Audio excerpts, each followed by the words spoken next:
G'day mate, 40 here. I'm back in the United States.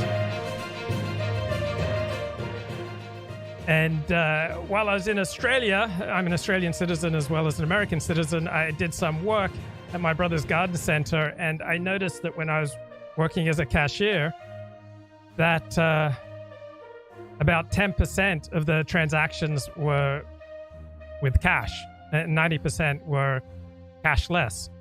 And then when I arrive in America and I'm riding the bus doesn't take an app. The bus insists on $1, the Culver City bus.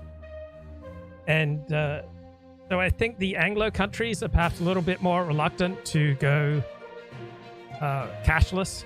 So I think the Scandinavian societies are increasingly cashless. Australia, 90% of transactions are cashless. In America, 70% of transactions are cashless. But there's an Anglo contingent, I think, in Australia and in America that is suspicious of a cashless society, because then the government will have more power over you. They'll be able to supposedly, just turn off your ability to pay for products. So I think that Americans revere their freedom more than Australians. So United States developed out of the First British Empire as a reaction against the First British Empire, and it was developed prior to the Enlightenment or just at the beginning of the Enlightenment. And so freedom became the number one issue for the people forming the United States of America. While Australia and New Zealand developed out of the Second British Empire, the Second British Empire was much more affected by the values of the Enlightenment. And so fairness is the number one value in Australia. So Australians, by and large, feel that the government is on their side. And Australians, by and large, seem to trust the government more than Americans do. And so Australians are much more at ease with a cashless society. But according to an Australian Reserve Bank report, the average Australian has $4,000 in cash. So I think I've got like $100 in cash. So maybe a lot of Australians are hoarding cash, or is that mainly criminals? Now, if you put money in the bank in either Australia or the United States, you're not going to get any interest, right? So maybe that is why people keep so much cash. So let's have a look here. This is Amy Wax talking to Glenn Loury. Success in modern society, Western culture was desirable and had features that we should, affirm. And who has also said publicly that in her experience, students at the bottom of her class tended disproportionately to be students of color.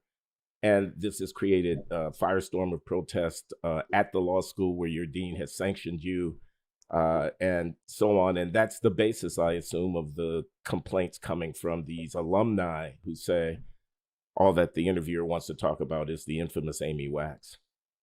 Well, right. And there's one more infraction that I have that made a huge fuss, which was that a national conservatism convention. This has become sort of an annual thing. I think you might have been at the one in Orlando. I was at the one in Orlando. You had to tell everybody, did you? I was not there.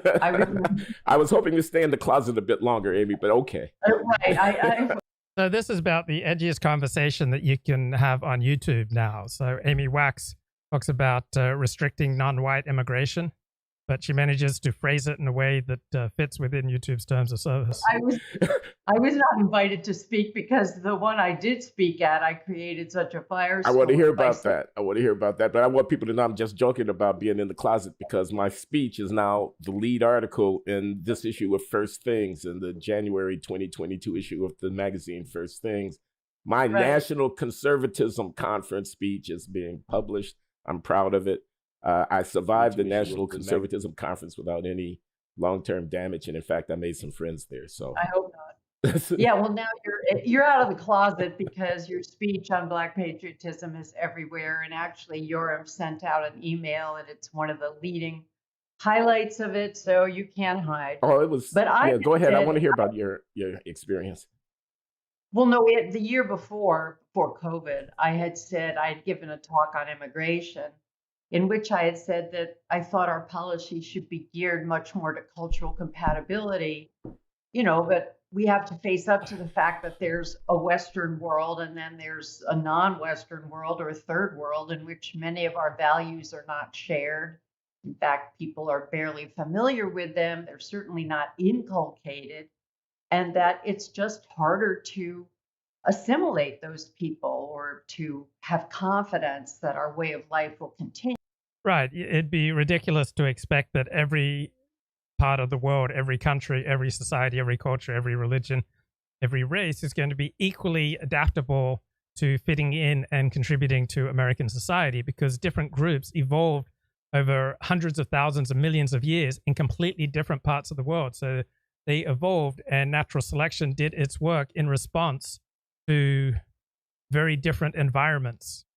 And so some environments, the more harsh, the colder environments, people were forced to plan ahead. People were forced to be cooperative, to learn to work with other people and to plan ahead. And so this develops people through evolution who are going to be more intelligent, who are going to plan more, and who are able to work with other people. Then other groups evolved in conditions where food was plentiful and food was available year round.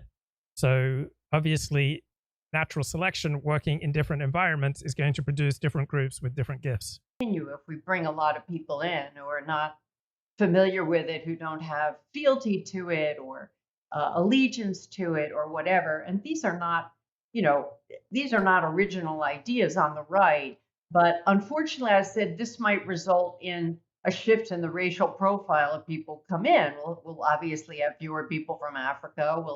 Well, shocking that different groups might have different gifts and different levels of compatibility with American society. So the chat, Angus, says the Scandinavians have a lot more public trust. Yes, they have about the highest levels of social cohesion and social trust. And so they're going to be much more okay with the cashless society. And Elliott says, is there a way to get free network TV on your computer? Sure. I got back and I resubscribed to YouTube TV, so I spend $65 a month. And John Berkshire, Respecter, says she's just repeating alt-right talking points from 10 years ago. It's not only the alt-right who had these talking points. She is developing on decades of her thought on these issues. So Amy Wax does not seem to make her arguments based on biological differences. So she keeps her focus on cultural differences, but she recognizes that different groups have different cultures and different predilections. And so unlike the alt-right biological approach, she comes with a more cultural approach. But she seems to be on friendly terms with Jared Taylor and who's that John Derbyshire, who wrote that famous essay, The Talk, that got him fired from National Review. So Amy Wax had John Derbyshire speak at her university. We'll have fewer people from some parts of Asia, and it'll be more white. Not that many white people want to come to the United States. So, by the way, on my flight, I flew out of Sydney and I flew on Air Fiji. And I stopped off in Fiji. It was about a 3-hour, 40-minute flight from Sydney to Fiji. While coming from Fiji to Sydney, it was like 5 hours. So different air patterns cause more or less time on that flight. But a few hours after I landed in Fiji, there was this enormous volcanic eruption. And so I would not like to have been flying over this volcano. And so this precipitated tsunami warnings from Japan to Australia to the west coast of the United States. That this erupted about 10 hours after my plane took off. So you could hear this volcanic eruption from thousands of kilometers away. Glad I wasn't flying over this volcano.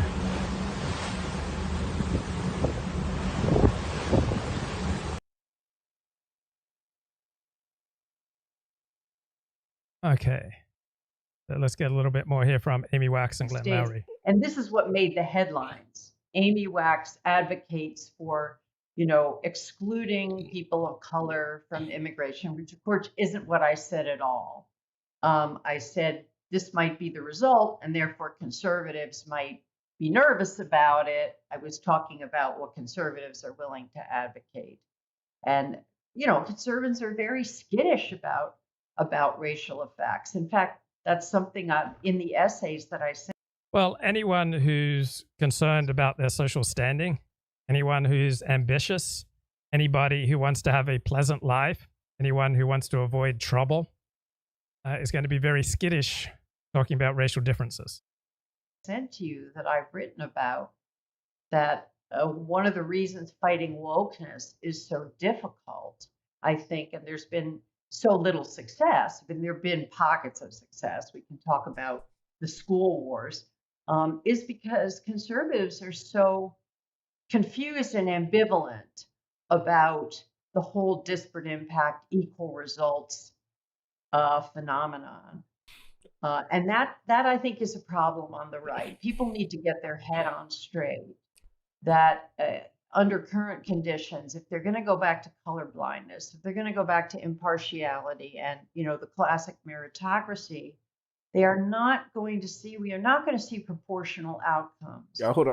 Yeah, and I was talking to a friend in Australia, and he was very conventional on matters of race. And I said to you, it doesn't interest you why, say, most of the pilots, if not all the pilots on Fiji Airlines are Indian.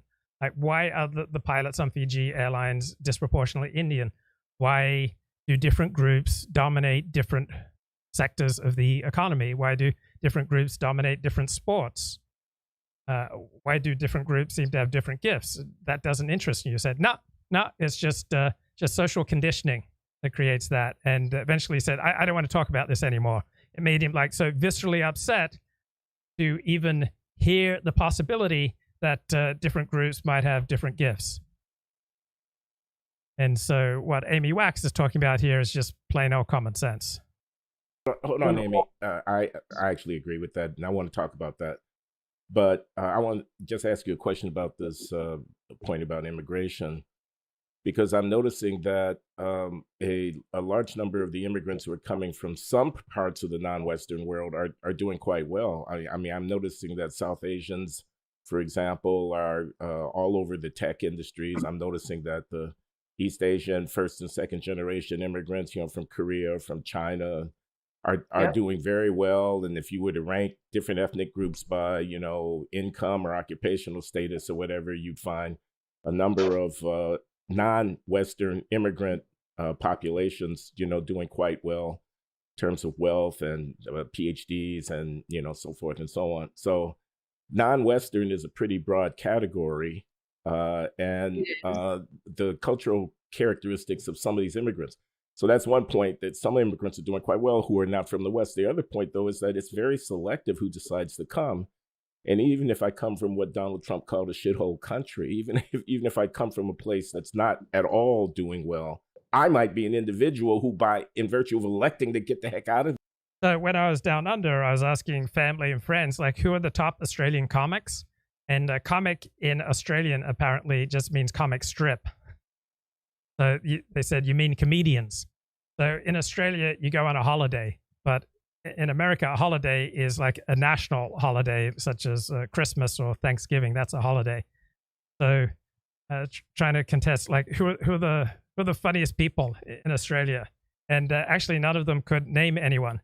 But Angus says, I spent a lot of time in my life around comedians, very un-PC people, raised as one of the richest minds for comedy gold. There's nothing wrong with it. People need to lighten up and have a laugh.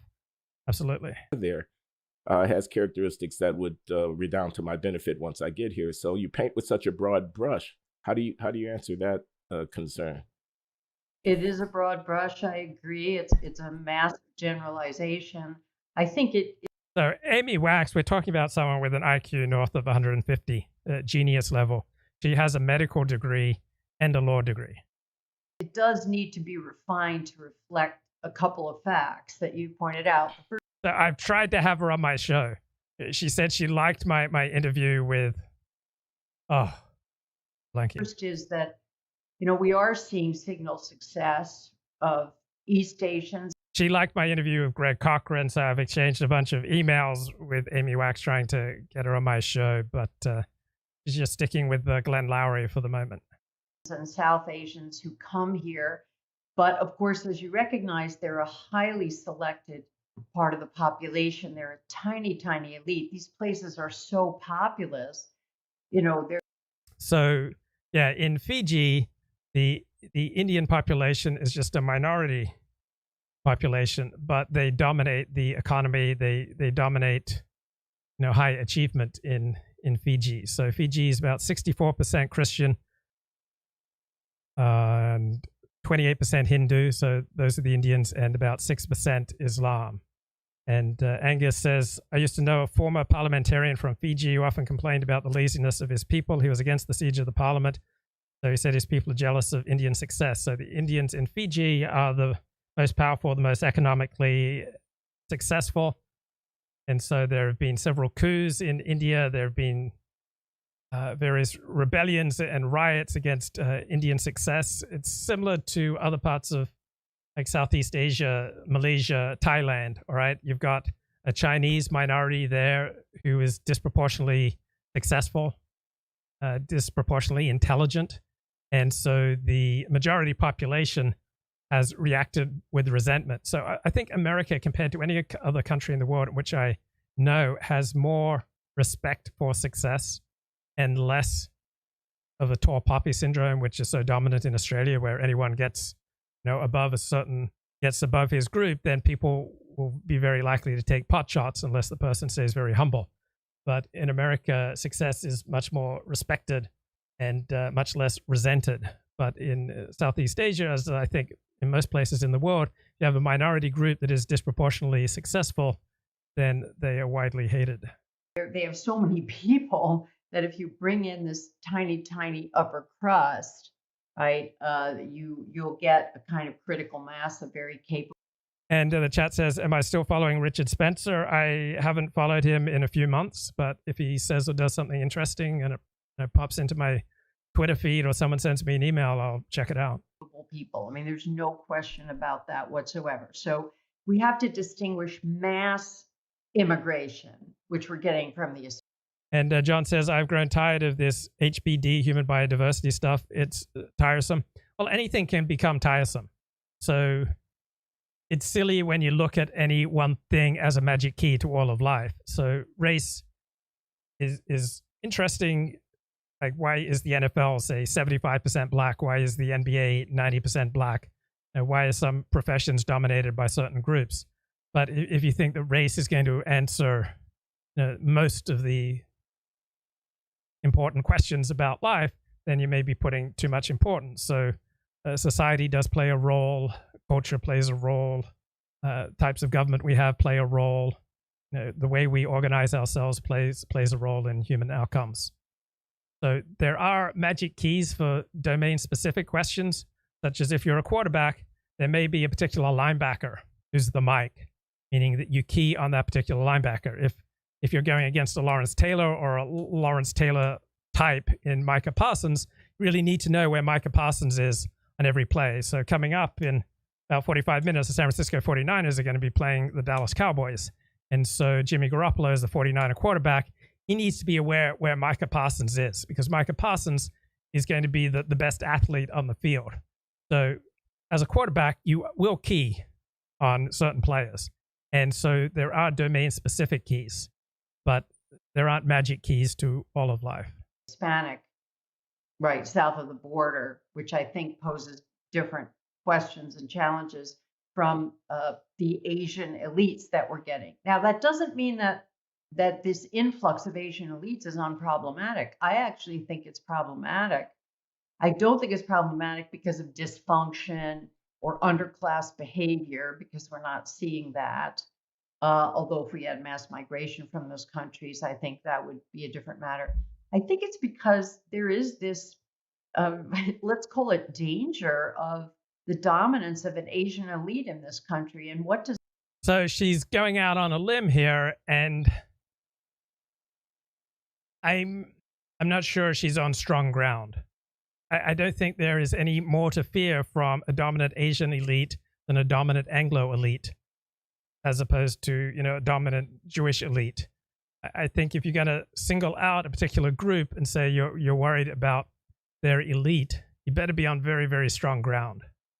So I think she got into a lot of trouble for these comments. There were all these articles saying that Amy Wax calls for, fewer Asians in the U.S. And I'm not sure that the Asian elite is any more dangerous than the Anglo elite or the Jewish elite or the Hindu elite. What does that mean? What is that going to mean to change the culture? And that's not a popular idea to say that. Like, why would you ever say anything? Well, what's the danger?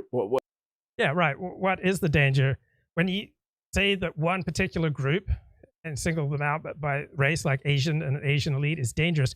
Better be on very, very solid ground, because otherwise you're just being gratuitously provocative and you're going to receive an enormous backlash where it may be unnecessary, because I'm not sure that there is strong evidence that an Asian elite is any more dangerous to the success and the health of the United States than any other group's elite. So John says, did you see that Keith Woods got banned from Twitter? That really did a number on him. He's now on Telegram ranting about COVID. So what's going on, Elliott Blatt? Blessings. Can you hear me, Luke? I can, my friend. I have to pause the stream. Okay.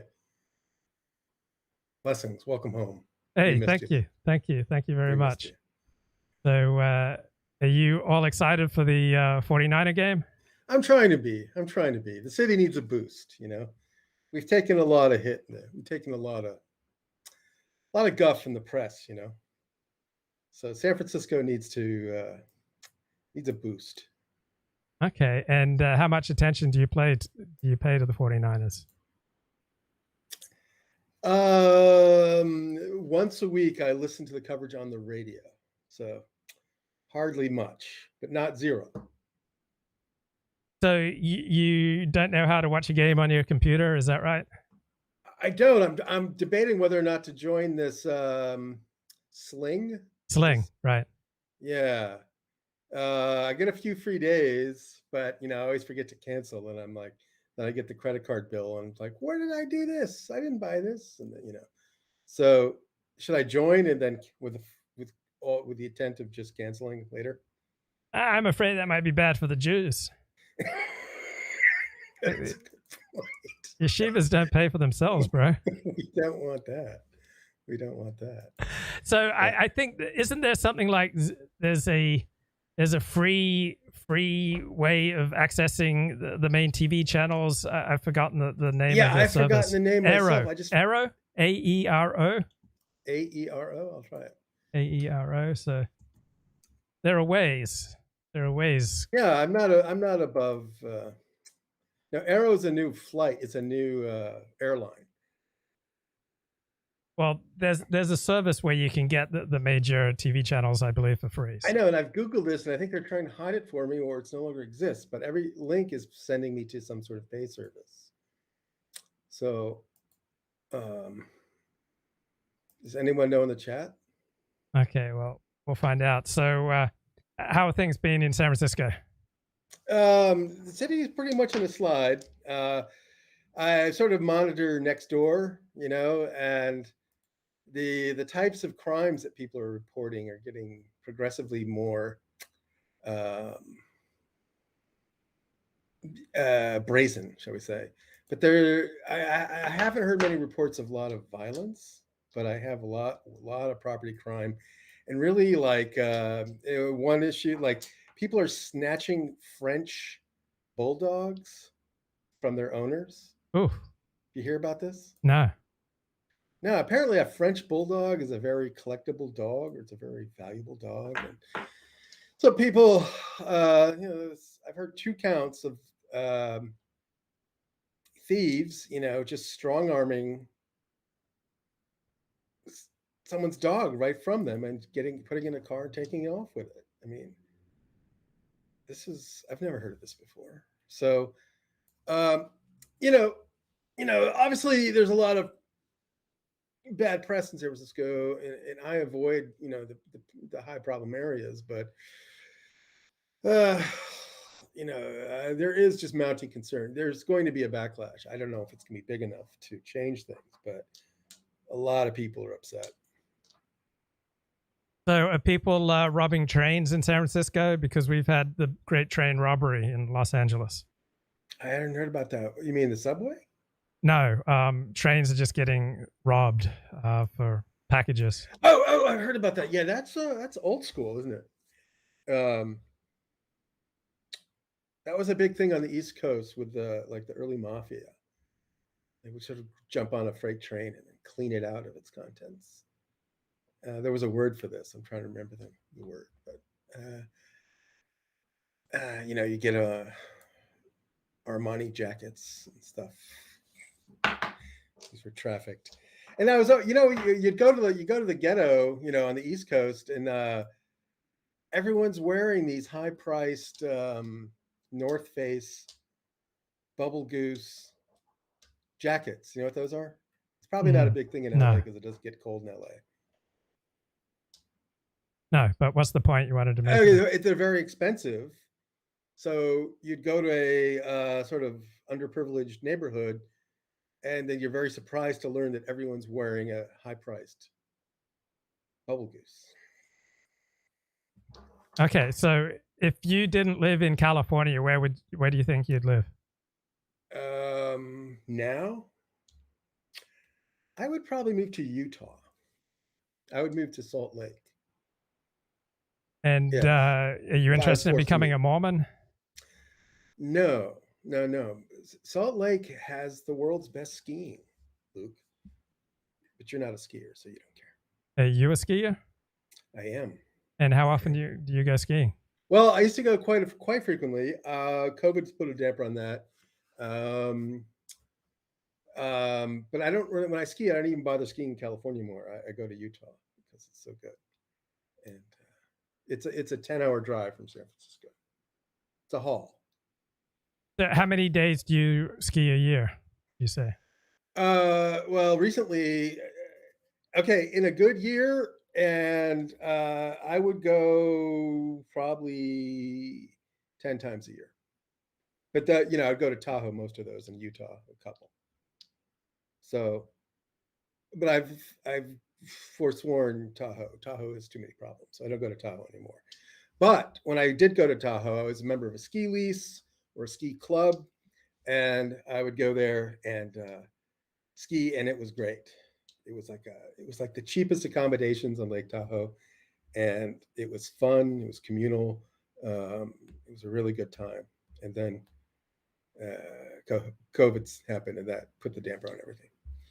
So you listen a lot to a radio station called The Bone. So describe The Bone.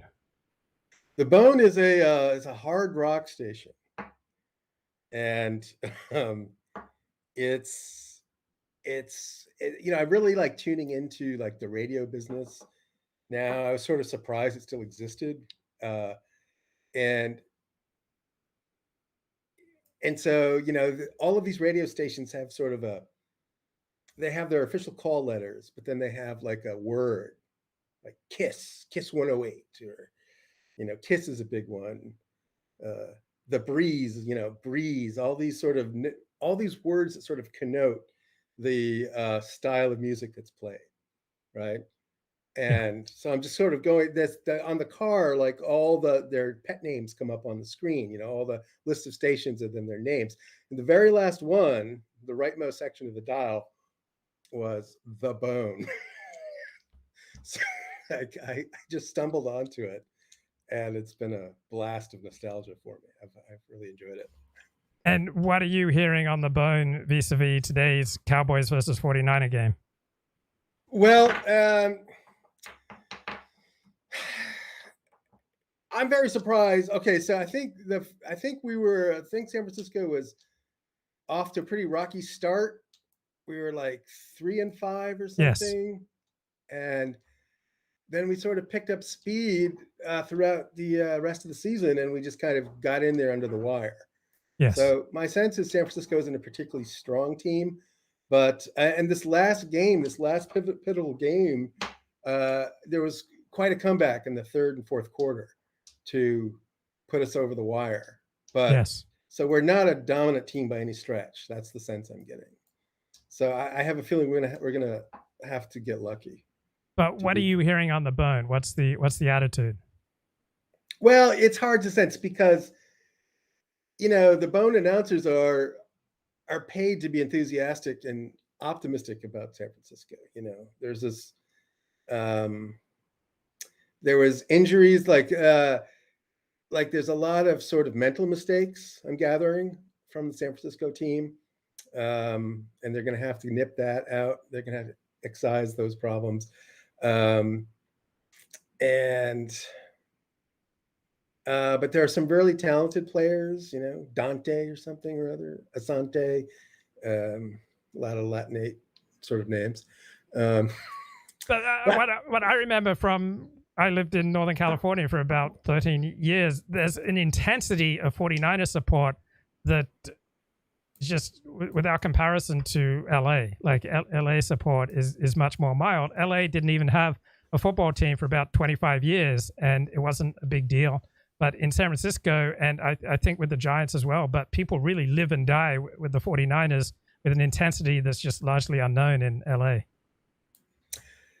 Yeah, I wouldn't know too much about LA. I could see LA being, you know, it's warmer, it's more laid back, right? There's a certain nonchalance in LA, which I imagine is pretty true of a lot of warmer weather climates. That's what the 49ers are like life and death in the San Francisco Bay Area and Northern California generally. And well, they used to be very good, right? They used to be like dominant. But even before they were very good, people were passionate about the 49ers. I mean, I remember feeling scared at leaving Candlestick Park. The 49ers had just beaten the Cowboys in December of 1985. And someone said, "You don't look very happy. Are you a Cowboys fan?" And I could tell that they were like ready to fight. I mean, 49er fans seem like they're ready to throw down. Also, there was a Dodger fan. Oh, no, go ahead. Yeah. Any thoughts about that? Well, it's surprising to me because, you know, about 4 or 5 years ago, there was a San Francisco Giants fan who was beaten up at Dodger Stadium. Yeah, nearly to death. Yeah. You know, so maybe times have changed, but also I think back then, was it the Joe Montana days? Is that what you're talking about? Yes. Yeah, they were.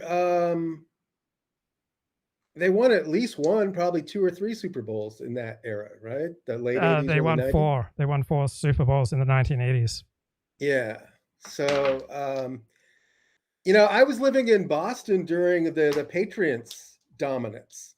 So the Patriots were always the laughingstock. You know, they took a while. They never quite got there. And then finally in 2001, 2002, they broke through and they finally won the Super Bowl. And I can't, it's difficult to explain the exuberance that followed that, like how happy people were. Like, it was a big deal. Boston's a very big sports town, like very passionate about sports to the point where it's absurd. It's like, it's not healthy. Now, tell me more about the vibe on the Bone. I assume it's a hyper-masculine, a hyper-heterosexual radio station in the San Francisco Bay Area. Yes, it is. It is. It is the last bastion of explicit male identity. And how do they articulate that, or how do they create that vibe, aside from the music? Well, first of all, there's any number of double entendres involving the word bone, right? As you can imagine. So get your weekend bone, get your bone on,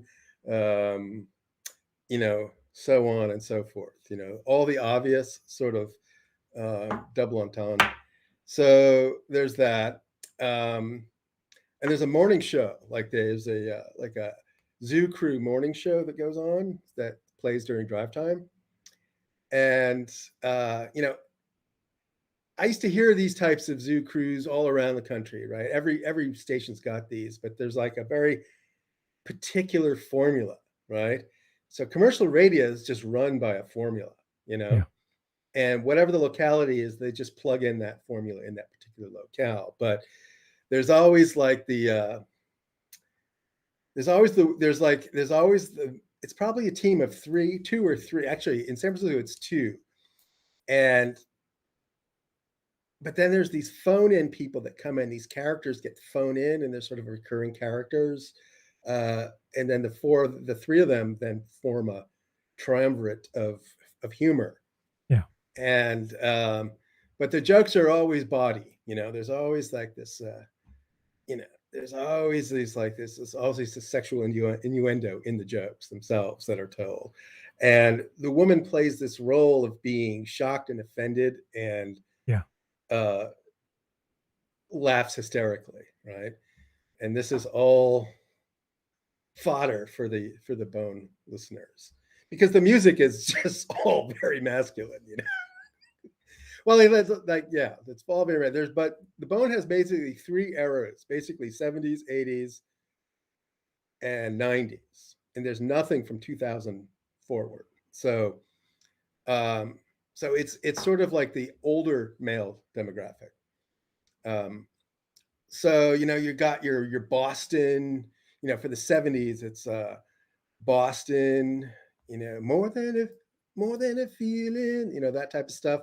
Drum kits, a lot of bass, Then there's the 80s. The 80s was sort of the birth of hair metal. Yes. Right. So there's this Quiet whole Riot. crop of, yes, Quiet Riot, Def Leppard, the Scorpions. Trying to think. Are you ready to rock? Yeah, exactly. Yeah. And like Poison, really just noxious stuff that is so noxious. It's unbearable. You don't like the Scorpions and No, Def I Leppard? hated all of that hair metal. I hated all of it. Just I 'cause like they the had 70s great stuff. hair? though. I like the 70s stuff, Luke. Rock You Like a Hurricane, Big City I hate Nights. that. It's ridiculous. It's so simplistic. Well, I do it's like- rock music. Of course it's simplistic. Yeah, but not all rock music is simplistic. Like, if you look at the 70s stuff with the Eagles, and is Rush 70s or early 80s? What would you call it? Rush's 70s. Yeah. The lyrics in there are incredibly high IQ. Yeah. Eagles particularly. There's yeah. like this spiritual dimension. It's about striving and succeeding and soaring, having your spirit soar. It's all this kind of very positive stuff. If you ever looked at some of the lyrics and some of that 70s stuff, you'd be surprised how literate it is. And then basically the 80s came around, and that stuff just went off a cliff. Well, the 80s brought us Air Supply, bro. Aren't they late 70s? I think the first hit was 1980. Yeah. Maybe 79. Yeah, but that's really not the Bone. They That would don't be play a frankly- lot of that would Air be- Supply on the Bone. Air Supply is just too gay for the Bone, bro. And what's it like being a heterosexual in the San Francisco Bay Area? Surprisingly, it's very common, Luke. It's not a marginalized group. It's just the gay district is very I don't say it's circumscribed, it sort of permeates but if you're in the city to be gay, your identity is gay, and it's about being gay and doing gay things with gay people. There's basically a handful of neighborhoods you're going to move to. And if you're not gay and you want to be away from it, you go to those other neighborhoods, and then you find it's just as heterosexual as everywhere else. So yes, it's gay, but it's not that gay. Okay. When did you last go swimming in the ocean? November. Bro. Yeah, I know. It's, well, yeah, I'm going to go. I went to the beach today. I started contemplating going in again, but it's colder now, Luke. The water is really cold and the air is cold. And that's just a new level of commitment that I'm not ready for, Luke. I have to psych myself into it.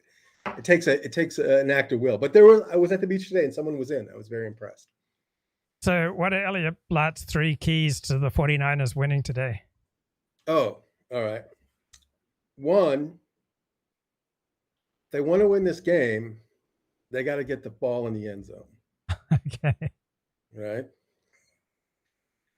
2, they got to get the job done on defense.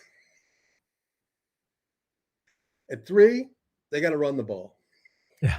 Yeah. If the 49ers run the ball for over 150 yards, I don't see how Dallas can win the game. So I think the number 1 key to this game is, can the 49ers run the ball versus can the Cowboys stop the 49ers running the ball? Because if the 49ers let loose for over 150 yards on the ground, I don't see how they can lose. But if the game ends up in the hands of Jimmy Garoppolo, I think that the Cowboys have excellent chances of getting turnovers because he's turnover prone.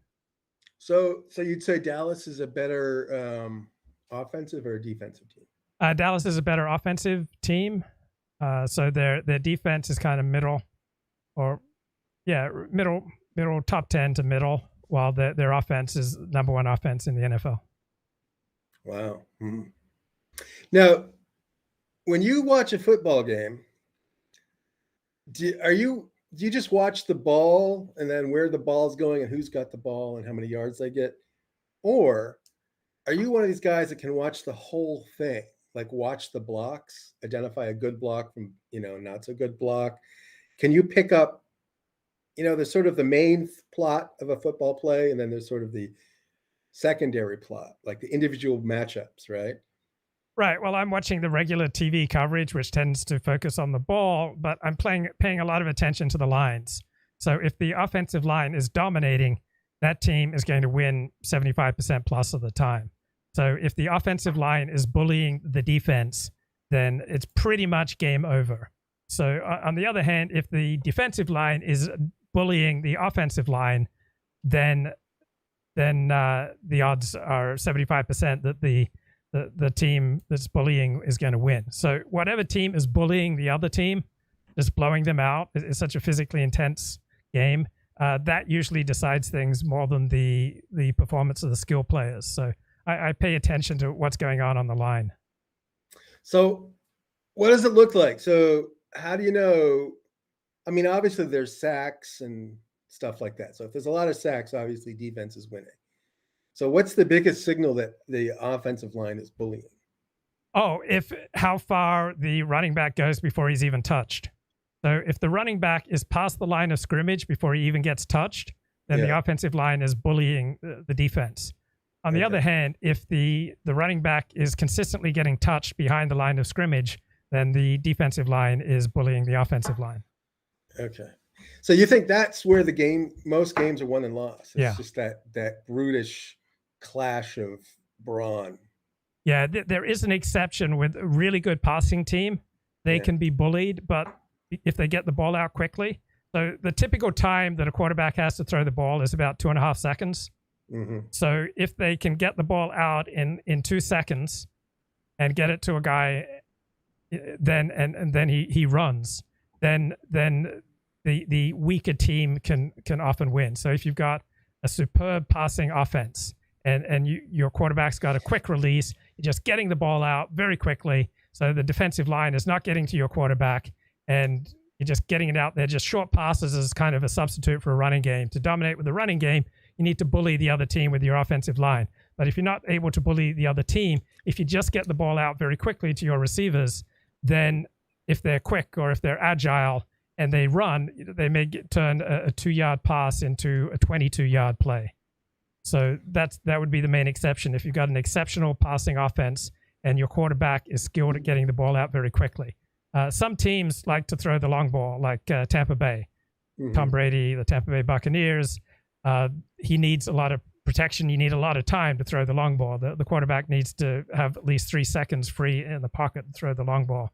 So you can't do that if you're getting beaten up by the defensive line. So was that what made Brady such a good quarterback, is his long passes? No, he was not primarily a long passing quarterback until he joined the Tampa Bay Buccaneers. So the coach of the Tampa Bay Buccaneers, his philosophy is win or lose, we drink. And his philosophy is also no risk it, no biscuit. So he loves to throw the ball long. What made Brady so good was his very quick release. So he's not particularly agile. He's very slow, but he's got a very quick release of the ball. He releases the ball in about 0.3 of a second, which is even better than he was doing, say, in his first couple of years in the NFL. So even the guy's 45 years old, he can still release the ball in 0.3 of a second. And so the defensive line is not going to get to the quarterback usually before the 2-second mark. So if Brady is seeing an open receiver and getting rid of it before the 2-second mark, then your offense is usually in pretty good shape. Also, the more often your quarterback gets hit, the less sharp he's going to get. Like it changes you when you get hit. You know, your thinking process slows down. So even soccer players, after they head the ball, they are less intelligent. Yeah, just I can imagine. that threat. Like when I played soccer, I hated hitting the ball because it really hurts your head. So it shakes up your brain, and so you're less intelligent after you've been hit in the head, and then after you've been hit by some 300-pound defensive lineman, you're going to be less intelligent. And when you're less intelligent, your reflexes also slow down. Your thinking slows down, and your reflexes slow down, and your body hurts, and you're not going to operate as effectively. So if the San Francisco 49ers are consistently pounding Dak Prescott, even if they don't sack him, they're at least hitting him, that takes a toll. Yeah, I never liked that thing in soccer because I always worried about hitting like head-to-head contact without a helmet. Yeah. It seems like terrible. Oh, yeah. You go up for a ball and someone else does and smack, ouch. Yeah, I don't know. What was your best sport growing up? Skiing. I was on the ski team. That's where all the non-athletes were. Or the non-gifted athletes. Skiing, Luke. Yeah. That's what very few schools had ski teams, Luke. But it was great. It was a great childhood. Okay. And what can you tell me about the trajectory of Andy Warski? People have been encouraged me to talk about the trajectory of Andy Warski. Well, so yeah, looks like so during his heyday, I mean, it was always rumored, but he basically, admitted it. He was really way into cocaine. And but during the course of that, his life basically collapsed. His shows collapsed, his popularity collapsed, his money disappeared. He hit the proverbial rock bottom. And he started seeing a therapist and reassessing things, and it seems like he starts making more mature decisions. So he says that he rarely drinks now. He's not completely abstemious, but he rarely drinks. He claims not to do cocaine anymore. And I guess he says he's working. Now, when he says working, I don't know if that's outside of live streaming or not, but it seems like he might have like a job too. So, and what is he mainly doing? I remember he was on Ethan Ralph's show for a year or two? Yeah. But they seem to have fallen out pretty hard. They have. And, I haven't seen Ethan Ralph in probably over 2 years. I've seen the clips and stuff, but I haven't actually tuned into a show. But they were tight, but they were always in and out, that was part of the charm.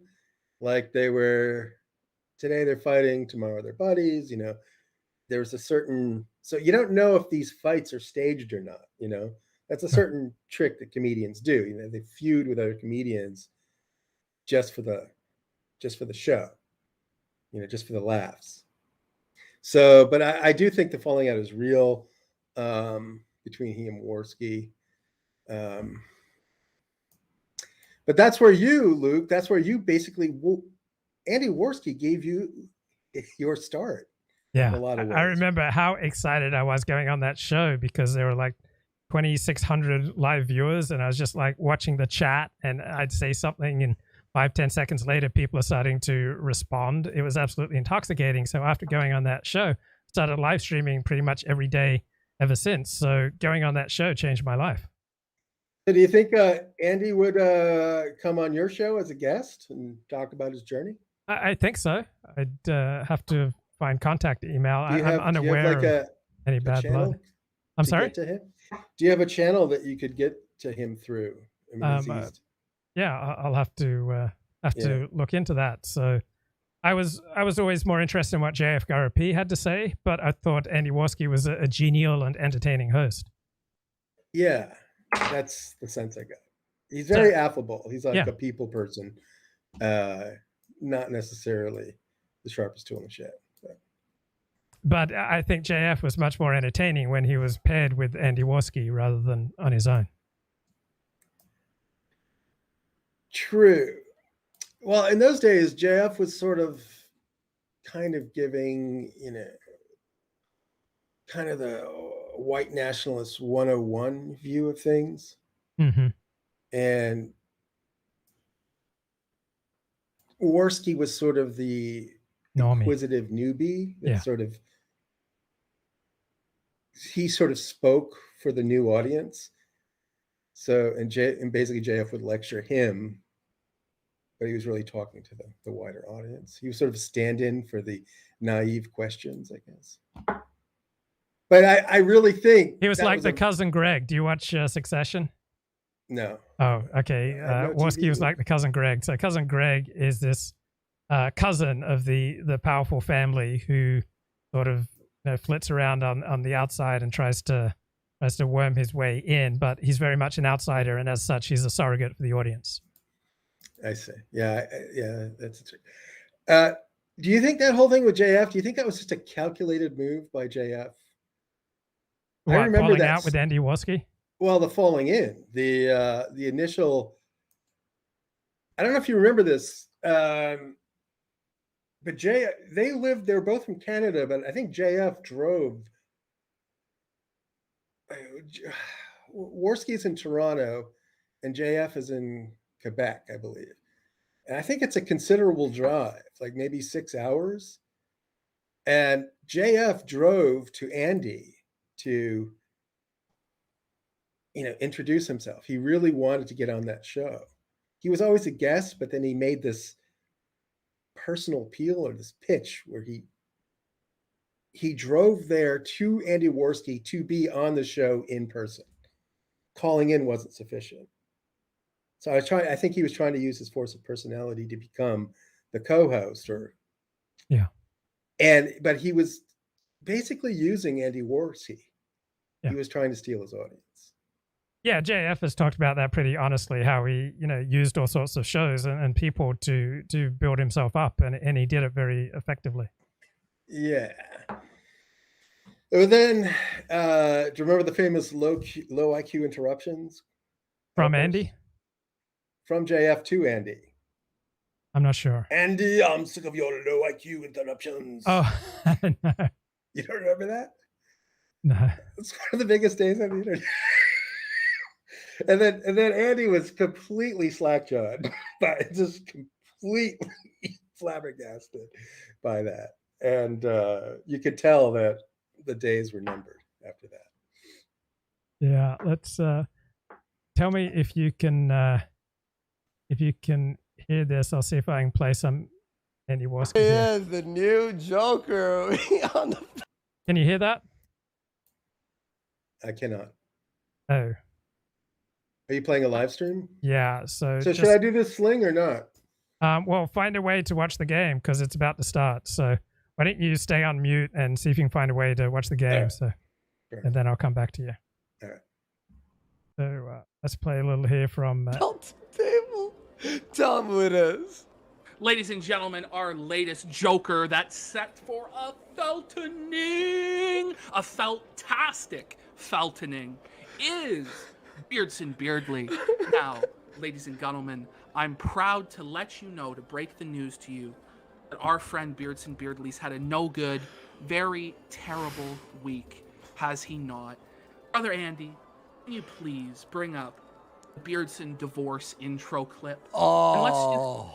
And let's let Beardson tell you in his own words what's happened to him this week. Okay, I'm gonna switch now. Let me duplicate that. We're gonna put up the Beardson Joker card over here. We'll take out the Nick one for now. Put that over there. All right, so we're opening up. Sorry, can you remind me what's this clip called? The Beardson divorce intro? Beardson divorce intro. Very straightforward here at the Kino Casino. Very straightforward, fucking. Holy shit, dude, I'm losing my mind. Okay, well, this seems a bit tough. It's not like Beardson would ever go after anyone personally or attack their spouse or attack a person for going through a difficult time.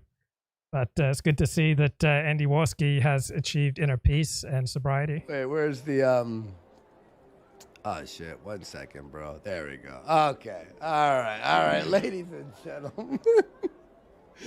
All right, let me lower the volume here at the casino. All right, guys. This is recent, by the way. This is what, 3 days ago, 4 days ago? Okay, may check in a little later.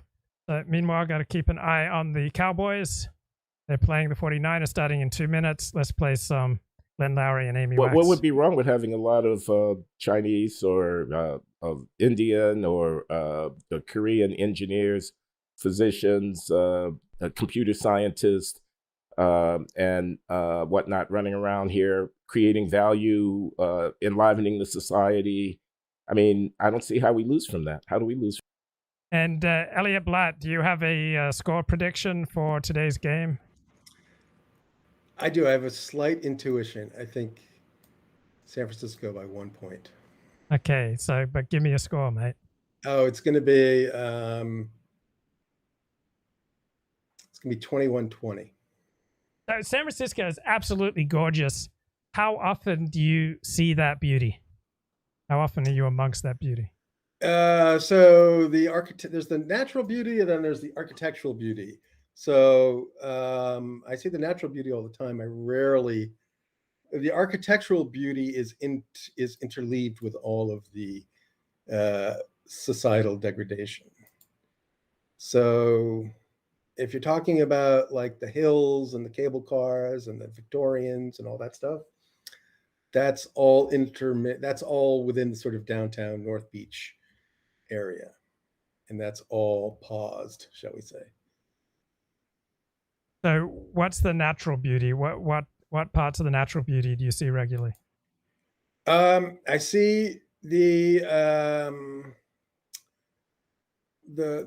beaches, the Marin headlands, and those. So the Golden Gate National Recreation Area, it's the big green space that sort of encompasses the Golden Gate Bridge and all the coastal areas. So I guess the northwest quadrant of the city has a lot of natural beauty. What have you pulled up the game? Have you got the game on there? I'm still trying to sign up for this damn thing. It won't let me. It won't let me pay. I'm gonna low IQ. I'm doing low. This is a low IQ interruption, I'm afraid. Okay, I'll let you go back to that. All right, let me get this sorted. I'll carry the show till you get your act together. All right, thanks. So I'm predicting Dallas 24, San Francisco 20. That's what I'm hoping for. So I remember the catch. I think that was like January 12th of 1982. I was watching the game with neighbors, and it was unbelievable because earlier in the year, the 49ers had beaten Dallas something like 45-14. Now we're in the NFC Championship game, and the 49ers turned the ball over something like 6 times, but Dallas still loses 28-27. Just absolutely heartbreaking. And that was the beginning of the 49er dynasty and the end of that edition of the Tom Landry Dallas Cowboys dynasty. So I'll be watching via streaming. So I'll be about 15 seconds behind what's happening if people are watching this on TV. So got Dak Prescott. He's completing about 69% of his passes, throwing 37 touchdowns to 10 interceptions. And let's hope that Elliott Blatt can figure out how to live stream the game. Well, does the spirit of liberty beat in their breast? Okay, does the spirit of liberty beat in their breast? That's Amy Wax's question about Asians. So to me, if you're going to approach this more systematically, you'd have statistics. You'd quantify love of liberty and then look at statistical analyses of different groups. I think to just, without that sort of evidence, to throw out, does the spirit of liberty beat in the Asian breast, that's highly provocative. To me, I think you should have certain statistics like at hand to try to make your point. Glenn, that is my question. Now, whenever I say that, here's what people say. Well, I mean, if you look at like the white legacy population, certainly the elites, does the spirit of liberty beat? Well, that's a point. I mean, yeah, that's a good. Right. I'm not aware of a substantial statistical difference between the attitude to liberty among Asian elites, white elites, and Jewish elites. Like, show me the statistical differences. The politics of Anglicans is left wing. The politics of most non-Orthodox Jews is left wing, and I assume the politics of Asian elites is similarly left wing. So I'm not sure there's much of a difference here. Point. They've become so woke, but I consider that a very negative and dangerous What do you mean by the spirit of development. liberty? You saying they're not Democrats, or somehow they're People who And the spirit of liberty, again, this is so amorphous. Like, if you're going to say something as provocative as that, you need to specify and quantify your point. So I remember once I damaged a whole bunch of important relationships in my life because I just said what I wrote out in a blog post, what I was thinking. And I destroyed all these relationships with some key teachers who I had previously excellent relationships with. And then after I destroyed these relationships, I went home and I rewrote my blog post, put a little effort into it, and I was able to make all the points I wanted to make, but without needlessly offending people.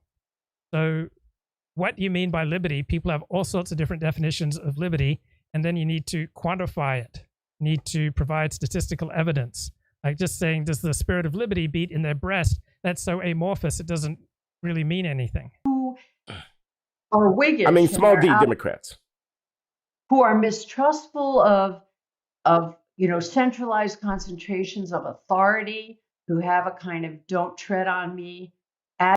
Okay, so the dominant Anglo elites is not distrustful of central authority and doesn't really have a don't tread on me attitude. That's more people from the borderlands who came to Appalachia in the South, right? They have that particular definition of liberty, meaning, high suspicion of centralized authority. That's a very different understanding of liberty from the people who populated, the Puritans who populated Massachusetts. A very different idea of liberty from the Cavaliers who populated Virginia, and a very different idea of liberty from the original people who populated Pennsylvania, the Quakers.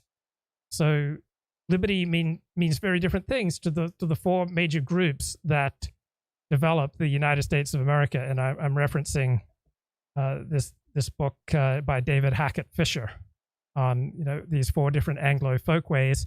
They all were about liberty, but they had very different understandings of liberty. Okay, so we're coming up here, Elliott, on the first play. We've got Jimmy Garoppolo under center. He's dropping back for a pass. He's under pressure. He completes it for a first down. Elliott, what's your analysis? Oh, I signed up. I'm just trying to find the actual. Give me one more minute. Okay, I'll come back to you when you get it together. But there's a flag down. The defense is offside. So first down. Big play by the Cowboys. So I'm often watching football, and it drives me crazy. I'm seeing people line up offsides. So yeah, it was Randy Gregory. He lined up offsides. I mean, what a low IQ move. Now he's a very powerful athlete, but I've watched defensive linemen line up offsides 3 plays in a row, and I'm watching the game, and I can see that they're lined up offsides. Come on, man. Giving the 49ers Is there a first malarkey and 5. happening? Yeah, cut out the malarkey. Don't, Randy Gregory, stop lining up offside. Like, he's good for an unnecessary personal foul every game. Just like a 15-yard loss. So let's see really if the making it 49ers can establish the run. I think that's going to be key to this game. That's my one major key to this game. Oh, no. And yes, it looks like the 49ers are very much establishing the run. And So that's just a standard. So I've heard that said before. Now I know what it means. You're letting them know that they got to be aware of the run game. Yeah, that means if you establish the run, then the defense has to bring the safeties up closer to the line of scrimmage to try to slow down your running attack. And then when the safeties are close to the line of scrimmage, then you can send your receivers long, and you can be much more effective passing the ball. So boom, stops him for a short gain. Randy Gregory, what a beast. So have you located the game yet? I'm here looking. I signed up for Sling, and Okay, I'll wait. attitude, who You can are just let me know. focused And on the Bill of I'm Rights, clicking on on what our I freedoms. suspect should be the game, but nothing's coming up. So I'm also using a VPN, so maybe that's the problem. Yeah, you may want to. I mean, as you're doing it legally, I mean, you signed up for Sling, so I don't think you need to use a VPN. Anyway, you can let me know when you. Yeah, locate we're the- getting there. So I'm charting out here in a big way. So it's interesting that 2 of the 49ers' first 3 plays have been passes. So they know that Dallas really wants to stop the run. So they've got some wide open looks in the passing game. On our liberties, on play some Amy sort Wax. of small scale personal responsibility, who are nonconformist in a good ways. And I think Okay, so certainly some groups are more conformist than others because they have evolved in circumstances where to conform would dramatically increase your lifespan. So natural selection will choose people in certain environments for the quality of conformity. And in other environments, the spirit of individuality will be much more useful. Wow, 3 of the 49er first plays have been passes, and they're just marching down the field here. it's been written about, Asians tend to be more conformist to whatever the dominant. Why? Okay, why don't you stay muted until you can locate the game? Ethos is. So the wokeness, I'll give you an example of what concerns me, okay, of the sort of thing that's happening. And it's very caught up with the fashionable, multiculturalist, anti-American sentiments that wokeness represents, because wokeness is now the luxury belief of the upper class. And that's what Asians think they have to ape if they're going to be upper class. They look at upper class white people and see. Well, it's not just Asians. I mean, everyone takes their cues from what the elite believe. Like most people want to be successful and most people want to align themselves with winners. So who are the most powerful people and what do they believe? The most successful, the most powerful, the most prestigious, most high status people, what is it that they believe? And so if wokeness is dominant among the highest status people, then other people will take their cues from that. What they believe, and they say, well, we have to believe what they believe because we want to be upper class too. So if you go into medical schools, you'll see that Indians, South Asians are now rising stars in medicine. They're sort of the new Jews, I guess you could say. But these diversity, equity, and inclusion initiatives, which are poisoning the scientific establishment and the medical establishment. Right. So most people on the right would agree that wokeness is poisoning the establishment, but Amy's not providing any evidence that Asians or South Asians are any more responsible for this than other groups. Now, and I really think they are. Who are the people in the front lines? South Asian women doctors. They are there at the barricades saying, oh, America is a racist society. It's an awful, terrible society. Of course, they chose to come here from India. Nobody ever asked them, like, why are you here? It's a terrible, awful, racist, irredeemable, evil society, and we need to revolutionize and reform it. Why are South Asian women saying that? Well, is it any different than what Jewish women or Anglo women or Black women or Latino women are saying? I mean, the elites are pretty much singing from the same playbook. So, Elliott, how's it going there? I can't hear you, Elliott. I might be succeeding. I don't know. It looks like it's only giving me the opportunity to record, but not play it live. Oh, okay. So what's the? Yeah. You can play it live. What's the score, Luke? It's 7-0 San Francisco. Oh yes. Winners take what they want. Yes, and the weak endure what they must. Come on, man, learn how to use Sling. So yeah, this is just terrible. It's so easy. Come on. I chose the exact wrong thing. Okay. So, all right, ask somebody in the chat if they know some sort of service where I can stream this illicitly. You can watch it on Sling. Just learn how to use it, man. It doesn't give me the option. It does. Have you used Sling? 100? Yes, I've had Sling for years. 100 IQ people can figure it out. Okay, so listen. All right, are you using Sling at this very moment? No, I'm using YouTube TV. No kidding. So find it'd be the CBS station. What's the CBS station in San Francisco? Oh, it's local?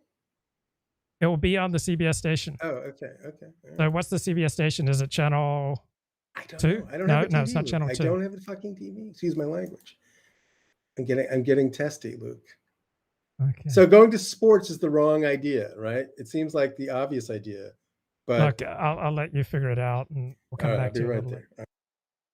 Amy, Why are they in the forefront of accusing us what and of advocating anti-American what has their sentiment? South Asianness got to do with it? I mean, you just mentioned Jews yourself. You and I are both academics. There are a lot of Jews in the academy. The academy is rotten with the very wokeness that you're condemning. And let me look at a couple of tweets here. Politically Provoked says, base takes amidst the doxing. You know that thing he was assuring everyone he hadn't done. He likely doxed me too and my entire family, and was bragging online that he had an insider at YouTube, and he has been spreading lies to get us shut down because we wouldn't platform him. Okay. And then Michael Tracy tweets, both parties are increasingly organized around hyperventilating that the other will destroy civilization. Then upon taking power, the GOP passes its standard corporate tax cuts. The Dems get a middling infrastructure bill, and both largely do the same thing on COVID and foreign policy.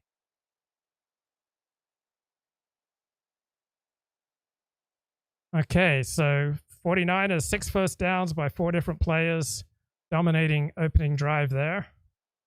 And meanwhile, what's going on in Australia? To keep everybody safe one. You can die from the corona or get really sick. This is an important message to keep Aboriginal people safe. And the message is probably important one. To keep everybody safe one. You can die from the corona or get really sick. You will can pass away from this corona, or you will can get really sick one. It's time to get the corona needle to keep people and country strong. It's time to get them this needle, long corona, to keep them but all the people and country proper strong one. The corona needle will protect kids, old people, men and women. Well, the corona needle gotta keep them a safe one for all the kids and for all the men and women. Many people around the world have already had the needle. Big more people all around the world been already getting but their needle. It is free and it's safe. Dijan, that needle black corona, is free one and is safe one. If you're worried, talk to your clinic or medical centre or go to Roll Up for WA on the internet. If you are worrying about talk like yours one clinic or go to a hospital place or go to get himself roll up on the internet. So get your needle now and stay strong. Thank you. So you will get him that needle and stay proper strong one, and thank you. Oh, that was powerful. Wow, that makes me want to go out and get vaccinated all over again. What a powerful, powerful display. 2 peoples, 2 cultures coming together and working for the common good. I mean, one person speaking English, the other person speaking a traditional Asian language. Wait, how do the 49ers have the ball again already? Oh, Dallas had to... I love the sound of that. Oh, Luke, man. I got a bum steer here. They don't let me do this. You just don't know how to... 100 IQ person knows how to work that, mate. I know. They got like all this football commentary, but nothing about the actual game itself. Yeah, it's weak. I know. No, it's not weak. You're weak. I'm weak. I admit it. But that's okay. You're still loved. This is totally embarrassing. Yeah, you're like All right. I click on NFL Live and it says upcoming, right? January 18th. Oh, today's the 16th. Look for CBS. I searched for CBS. There's no CBS to be found. What's the CBS station in San Francisco? CBS. It's Channel 5. So go Okay. look for I think KPIX. I think you're talking about something else. No, there's KPIX Swing and then there's is Channel Air 5. something or other, right? I'm sorry? Air. KPIX, Channel 5 is the CBS station in So San I just Francisco. searched for KPIX. Okay. It's not here. This is I got a bump steer. No. I'm just gonna do something else. I'm gonna find a different service. So where's the ball? Where's the ball? The 49ers have the ball at about their own 45-yard line. Okay. So what manner did they score? Was it a run or a pass? They ran the ball in, and now they stopped the Cowboys, sacked Dak Prescott, shook him up a bit, and forced the Cowboys to punt. And now the 49ers are taking over an excellent field position. I'm just showing a photo of a beautiful Elizabeth Plain, age 23, who arrived in Queensland, Australia on a ship called Shebassa in 1881. State Library of Queensland photo. So good-looking women there coming into Australia. And I'll play a little Amy Wax and hope that Elliott Blatt can... Okay. Yes? Okay, I'm going to phone in the background. Is that a copyright problem? I'm sorry? If I just listen to the coverage on the bone? Yeah. I mean, that's not going to work for the show, but no, it's going to be a terrible show. All right. I'm going to keep slugging this out, but they're not giving me the option. I swear to God, they're not giving me the option. Maybe I'll just do YouTube. What are you using? YouTube TV? YouTube TV. So just sign up. Right, I'll use YouTube TV. How's that? Okay, stay muted until you get it right. Yeah, all right. I mean, am I going to blame the Jews for that? Well, yes. I'm Jewish. I blame the Jews for that. She said it. Everybody, she said it. I didn't. Okay. Abused their power. They have abused their prominence, abused their power, and abused their dominance in the academy. In my mind. But I don't attribute it to their Jewishness. I would attribute it to the logic of the institutional dynamic in which they're embedded, the academy, which has its flaws of... Yes, and I'd agree with Glenn Loury here. Of which the susceptibility to this kind of postmodern relativism and this obsession about... Oh, great. So Micah Parsons is now shaken up. So Micah Parsons is now injured. Looks like he's concussed. Yep, Micah Parsons being taken off the field. Looks like Micah Parsons is concussed. Looks like Micah Parsons is done for the day. The best athlete on the field, the best Cowboys defender, and looks like he's done for the day. Great. Identity is one. And so those who happen to be in the academy, I find disproportionately are adherents of this ideology, which I abhor, but not because they're Jews. Likewise, not because they're from India. I should have done this from the very beginning. Did you find the game? Well, I'm getting warm. Let's put it that way. Why don't you stay muted until you find the game? All right. Okay, so Skip Bayless. Skip Bayless doesn't have any great insights yet. See, I disagree with you. I think there is. Let's go back to the South Asians who just love to bash America and be part of the whole DIE push, right? Yeah, well, is there much difference between the South Asians and, say, the Anglicans and the Hindus and the Jews? What is it about them that they are kind of scrambling all over each other to be in the forefront of this? I think there is a certain conformity and sort of instrumentalism to the way they see rising in society, which is, Now you got to admit, San Francisco's got the better uniforms, though.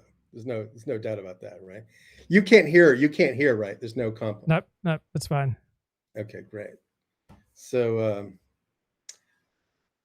I mean, who's got a better uniform than San Francisco? Oh, I'm partial to the Cowboys, man. I like the star on the helmet. So you even like the uniforms, those drab, gray, blue prison outfits. Color of power, mate. It's royal. Okay, it's a running game, Luke. Here we go. Ah! Oh no, get him. So now how would you assess that? Well, the 49ers are bullying the Cowboys on both sides of the line of scrimmage. So that was only a 2-yard gain, though. That wasn't much. Well, you're either I'm behind you or you're behind me. So okay, that's right. 2-yard gain. All right. I wish we were in sync, Luke. Okay. So I'm going to play some Amy Wax, and when you have something sharp and insightful, or when I have something sharp and insightful, we'll interrupt Amy Wax. Principles. Forget about whether it's true or not. Forget about whether America is a good place, a bad place, or a middling place. We see that this is the trend, and we want to get on the bandwagon and be important and powerful and prominent. So we're going to. So far in the game, the 49ers have 99 yards of offense. The Cowboys have negative 13 yards. And what are you seeing, Elliott Blatt? All right, so Luke, I got a question for you. So there's all these other coaches, like there's the head coach, but then there's this other tier of, that was devastating. Yes. That was devastating. That was a failure of the offensive line right there. That was a failure. The quarterback made a bad decision throwing it. Oh, yeah. Yeah. So these are very common in San Francisco. They make a lot of errors, a lot of mental errors. I just don't think they're going anywhere.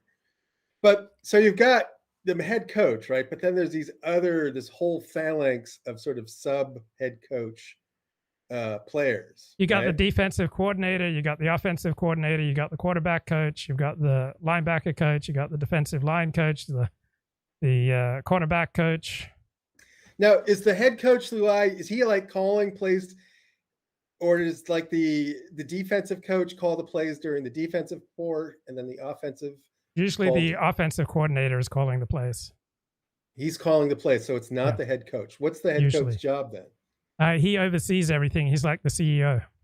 He's the CEO, but he's not down there. He's just on the sidelines yelling. Right. He may say to the offensive coordinator, hey, I think we need to run more between the tackles, or we need to throw long more. But the actual play call will usually come from the offensive coordinator. Now, some head coaches call the plays, but not most don't. Now, is it like can a head coach override the offensive coordinator, or is it that a breach of protocol?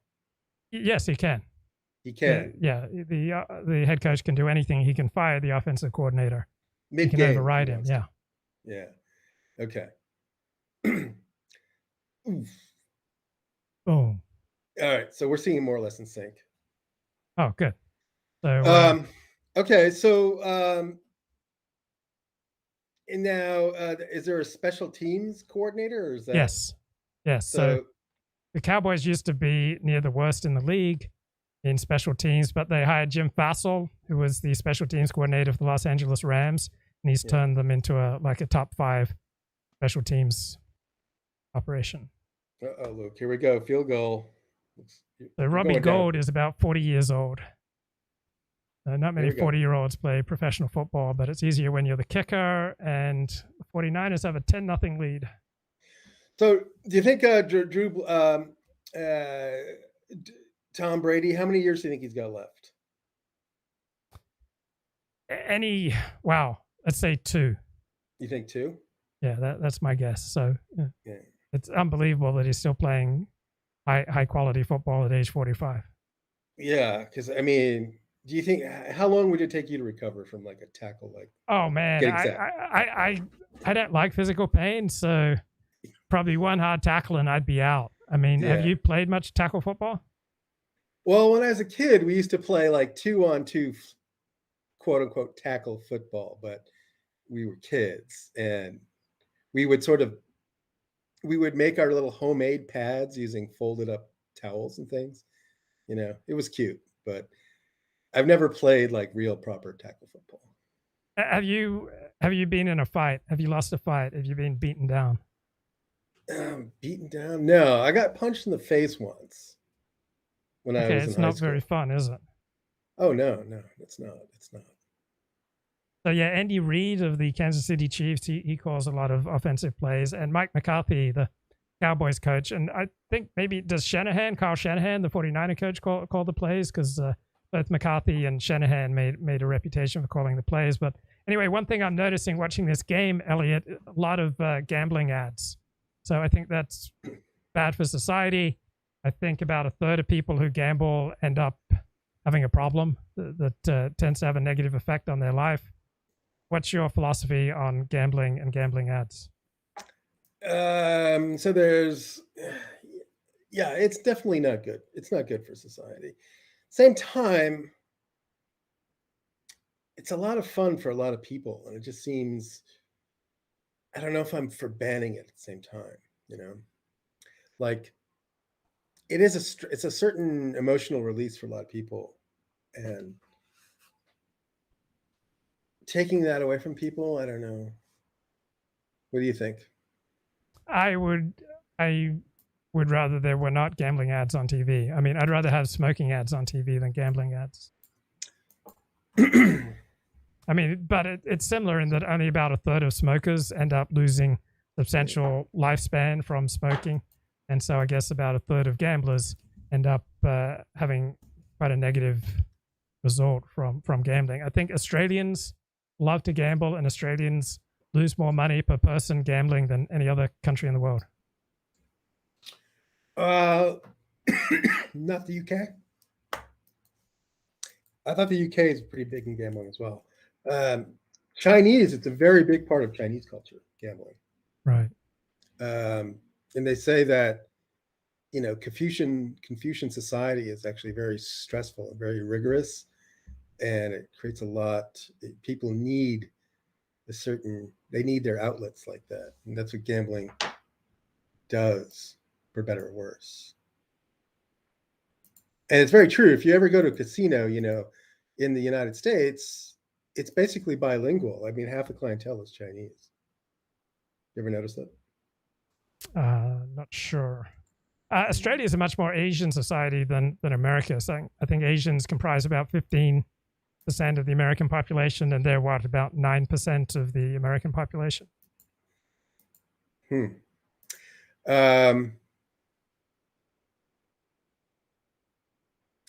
Now, are the overseas Chinese, or the Chinese in Australia, are they by and large assimilated into Australian culture? It varies. So there's a problem with a lot of Chinese communist money bribing powerful people in Australia, and trying to restrict freedom of speech on university campuses so that critics of China get beat up and harassed. So China is trying to bully Australia, just like the 49ers are bullying the Dallas Cowboys right now. I mean, the 49ers are hitting hard. Cowboys are dropping passes. Yeah. It's so far the 49ers bullying the Cowboys. Is that tension between China and Australia currently, is that front page news every day, or is that just sort of in the background? It's in the background, so it's probably one of the top 5 stories in the country. Who's got the upper hand, do you think, in that dispute? I think Australia, because I think China's falling apart. So I don't think you hear much about China ruling the world anymore. Remember, we used to hear all the time in the news about the rise of China, but now China's having so many problems that you don't hear that so much. I mean, their property sector is so heavily leveraged and so deeply in debt. Yeah, I hear about that. I forget the name of that project, but it must be massive if people are talking about it taking down the country. Whoops. Oh man, not looking good, Luke. Not looking good. Butterfingers? What's going on? When you get hit, you get sloppy. Yeah. So is this the backup QB? No, this is Dak Prescott. That's the starting QB. QB. Who got taken out of the game? Micah Parsons, who's the leading defender for the Cowboys. Oh, okay. So that means that the QB, so was he one of the linemen? He was a linebacker who sometimes plays defensive line as well. So he often blitzes the quarterback. He had about 13 sacks this year. Okay, so his presence is going to be felt, you think? Yeah. His absence is going to be felt. Yes. Oh, look at that, wide open. What the hell is this, Luke? Woo! What kind of crap is that, dude? Uh-oh. So CD Lamb is an incredibly elusive receiver. So, holding. Who's against? Yeah. The Cowboys killing themselves. Just mental mistakes, Luke. Yeah, you get the ball in the hands of CD Lamb, a lot of great things happen because he's so elusive. But he tends to drop a lot of balls, and his routes are not as precise as the other wide receiver, Cooper. The whole like long passing game has always amazed me about football, like the precision involved in completing a long pass. And then there's all these rules about contact. You know, there's defensive pass interference and then offensive pass interference, which is a bit ironic. Oh, look at that. What the heck? What was that, Luke? This is ridiculous. It's just mental mistakes, one after the other. Yep. This is just low IQ. Low IQ. Low IQ football.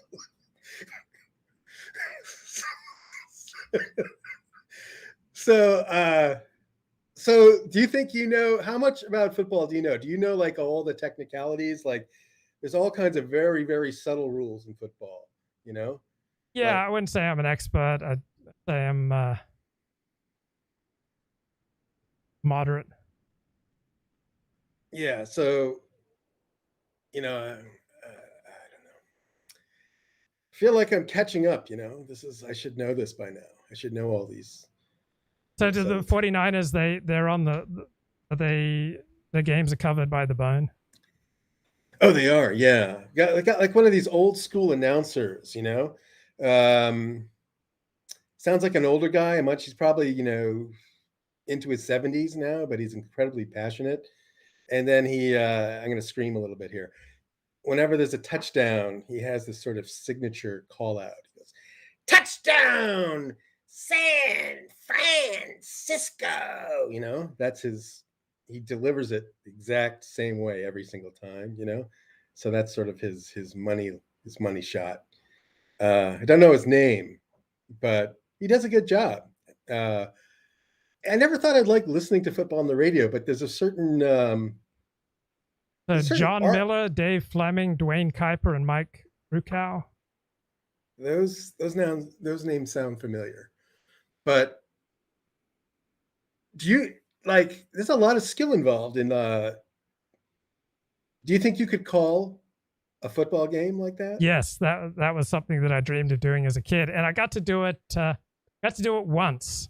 Yeah. I was the third announcer. We were covering the Placer County versus Nevada County sheriff's departments. They were playing a tackle football game to raise money for charity. And I replaced Jim Otto. So Jim Otto was the star center for the Oakland Raiders in the 1960s and 70s. But he was so injured by his work that he eventually had to have his right leg amputated. He owned some Burger Kings in the Auburn area. So he was quite a businessman, and he would... he would buy ads on the radio station, but when he didn't buy ads or there was some kind of falling out, I took his place as the third announcer for this game. And he was not very mobile because of his injuries, and so he stalked up to the top of the stadium where we were announcing the game, and no one told him that he wasn't on our broadcast. So he must be gone through a lot of pain to try to maneuver his way up the stairs to the top of the stadium to announce the game, only to find a lot of hopping. Yeah, only to find that I'd taken his place. So, I dreamed about becoming a football announcer, and I wrote to all these sports reporters on TV and on radio, and tried to get tips on how to become a successful announcer. And some of them wrote me back. Joe Starkey, who was the sports director at KGO Radio, and some of the other sports anchors, wrote me back. They were really nice. It was thrilling for a 12, 13-year-old kid. I got to talk to Mike Adamle, who used to host the NFL show with Brian Gumbel on NBC. And I ran into Mike Adamle at SeaWorld and got to talk to him for about 20 minutes. And I wanted to become a sports announcer, but never made the dream a reality. But isn't that sort of like breaking into Hollywood? You kind of have to know someone at the same time. You can be good, but yeah, it's one of those jobs where 100,000 people want it for every one person who actually gets to do it. yeah. But it is. Is there a formal process, or you just have to work your way? You start with college. Yeah, often you'll start working it for free at a college radio station or a high school radio station. And then if you show some spark of talent, word gets around, and then you get to fill in for the main guy, and then eventually. Yeah, so you work your way up. You make yourself useful, right? You have to be competent. You have to have a good voice. You have to have knowledge. You have to have a nice personality. And then you might DJ at a radio station. You might intern. There are all sorts of ways that you can make yourself useful and work your way up. What do you think the state of terrestrial radio is? Is it just a wasting asset, or is it?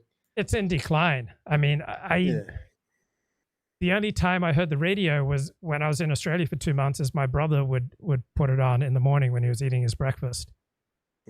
But my sister never listens to the radio. And, I used to have like a handheld radio. It was a big part of my life, but I'd never do that now. Yeah. I'm wondering, like, in more rural parts of the country, if it's still, because, cell phone coverage isn't as ubiquitous in these rural parts of the country as it is here. So I don't know if streaming is necessarily Wait, possible where do you for think a they long don't have cell phones? Where do you think they don't? I mean, there are cell phones throughout the U.S. They do, but if you go on a long distance drive like Nevada, you go through, there's stretches of Nevada where there's no cell phone service. Really? Still. Oh yeah. Yeah. You need a tower every so many miles to keep it going. So there's patches, it's very patchy. Oh, here we go. What's that? A flea flicker? No. It's a flicking. They're flicking. They're definitely flicking, Elliot. But I was surprised in Australia that I was virtually never out of signal. So Australia's got a really good cell phone network. So you think there come a day when you just turn on the radio and it's just dead air across the band? No, I mean, there'll always be radio, just like, there'll always be books, but people aren't reading as many books. People aren't listening to as much radio. They're not watching as, like, over-the-air TV is a dying industry as well. So how about paying in cash? I was noticed in Australia, 90% of people don't use cash. Do you prefer to use cash or a debit card or a credit card? I prefer cash. I'm not opposed to using the card, but I like having a wad of bills in my pocket for some reason. It feels real to me. Like, I don't know. I think I'm a bit more. I don't know if I'm more. Do you find that you're more deliberative when you're about to spend cash versus using an ATM? Yes. So that's the advice in That Is Anonymous. Is they say they don't mind a debit card, but no credit cards. Yeah, so people tend to be more deliberative with cash. Yeah. And I think, local merchants, I think they prefer cash because there's a transaction fee associated with debit cards and things. I just prefer them get the full amount for what it's as trivial amount as it is. Controversy, Lou. So what do you think the chances now? What do you think the final score is going to be, Luke? Any mid-game revisions? You still ESPN? One of the great things about ESPN is they put a percentage of who's going to win. Yeah. And so they put the odds that the 49ers win as 70%. So starting into the game, they probably had the Cowboys at like 58% likelihood of winning. Yeah. But it shifted now to 68%. So like after every play, they adjust it. So prior to that last play, it was 70%. But then after the 49er runner got pulled down for a 1-yard loss, they reduced it to 68%. All right, here's what I predict. Here's a side prediction. No betting, of course, because we don't approve of gambling. But the 49ers will make a really disastrous turnover, at least one, in this game. So does that console you? Yeah, because Jimmy Garoppolo is a turnover machine. Also, Micah Parsons is back in the game, so he's the best athlete on the field, and that really helps the Cowboys. Oh, he came back. He's Yes. not out. Yeah, I was afraid Okay. he might be out, but saw that he Now, came back. You know, when I was living in Boston, I used to go to a gym, and one of the denizens of like the gym there was a former NFL player for the Atlanta Falcons. Mm-hmm. His name is Mike. I forgot his last name. But you know, this is at least 20 years since he's played when I knew him, and he was in a lot of pain. You know. Oh, and this guy there was a couch, there's sort of like a lounge area in the locker room, and he would just lay down on this couch, and it took him like 5 minutes to stand up. He was really in a lot of pain, but he would sort of narrate the football game on TV, and he would point out all this stuff that nobody would see. Mm-hmm. Like he would note a block. Oh, that was a good block. Did you see that block? You know, all these subtleties that only a professional could notice. So it was really actually kind of fun to watch a game with him in the room, getting that sort of expert level analysis. But we actually watched the game where Brady took over for Bledsoe. Oh, really? Yeah, that happened in that locker room. I got to witness that. And Brady just lit it up. And he cucked Bledsoe. Took his job. So Bledsoe got injured and he was out for 2 or 3 weeks. And then Brady just gone on this huge tear. I think they must have won every game in his absence. And there was this big talk radio subject, is Brady going to go back to the bench, or is he going to get Bledsoe's job? Really furious debates about it. It was really exciting. And then ultimately, Brady got the job. So in America, Luke, merit always rises to the top in the end. Well, I mean, it is a meritocracy, and success is respected more in America than any other country of which I'm aware. I mean, becoming a success, people will respect that. Yeah. Bledsoe was a pretty good quarterback in his own right. But he was a good quarterback, but he was careless with the ball. So Brady was very careful with the ball. So it's the quality of diligence, of concern and care. And so Brady just had much more of it than Bledsoe. So what do you think the average IQ of an NFL quarterback is? So the average IQ of an NFL quarterback would be about 125, which is about our level. Some, like I think Eli Manning was something like 140. Wow. So it would definitely get reduced by the amount of hits that they take. Like every time you get smashed in the head, it would rattle your brain around. So generally speaking, the people closest to the center are the most intelligent players. So the center, the quarterback, and the offensive line tend to be the most intelligent players. The running backs, the wide receivers, the defense, and the defensive backs tend to be the least intelligent. That's totally not what I would expect. That's interesting. Yeah, because the purpose of the defense is to destroy. Yeah. And then the purpose of the offense is to make very precise moves to try to build something.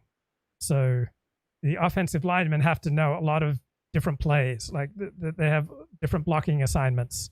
And so offensive line usually requires quite a deal of intelligence, and centers, they have a lot of responsibility for setting up blocking assignments. And so they tend to be highly intelligent. Now the the coding system, that the QB, the quarterback shouts out these.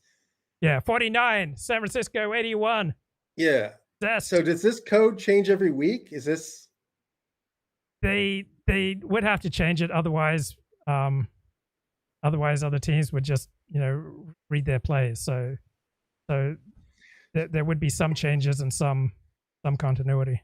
So they have like 3 modes. I mean, so I could see that. I could see why, if that were the case, the offensive line would have to be quite intelligent, because they would have to do a lot of decoding that information and then acting accordingly. And the price for not interpreting the code correctly could be disastrous for the Yeah, team. you could, like, when a fullback missed a block for the Cowboys in, I think, 2010, Tony Romo got hit so hard he broke his collarbone, and he was out for the rest of the year. So one missed blocking assignment, and your QB could well be done for the season, if not his career.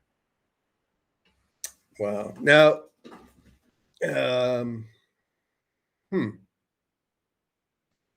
And So a lot you of their salaries is guaranteed. So, Dak Prescott probably has $120 million guaranteed. So if his career gets ended today, Cowboys are still on the hook for tens of millions of dollars.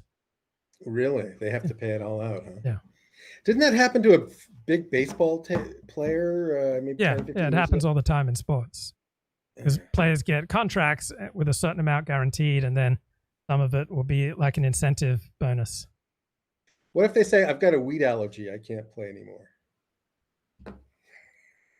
You could send, and let's take that case seriously. So he would be sent to a doctor, and the doctor would make a determination.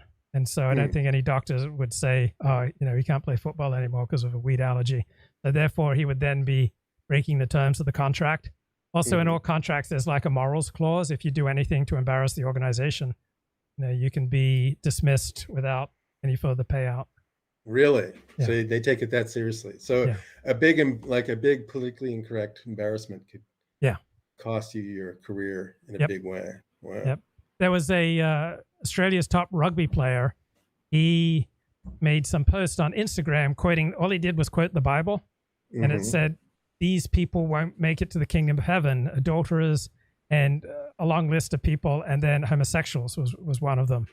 And his career was ended because of these Instagram posts, because he'd been talked to before by the Australian Rugby Board, don't make these kind of posts, because rugby was trying to be more gay friendly.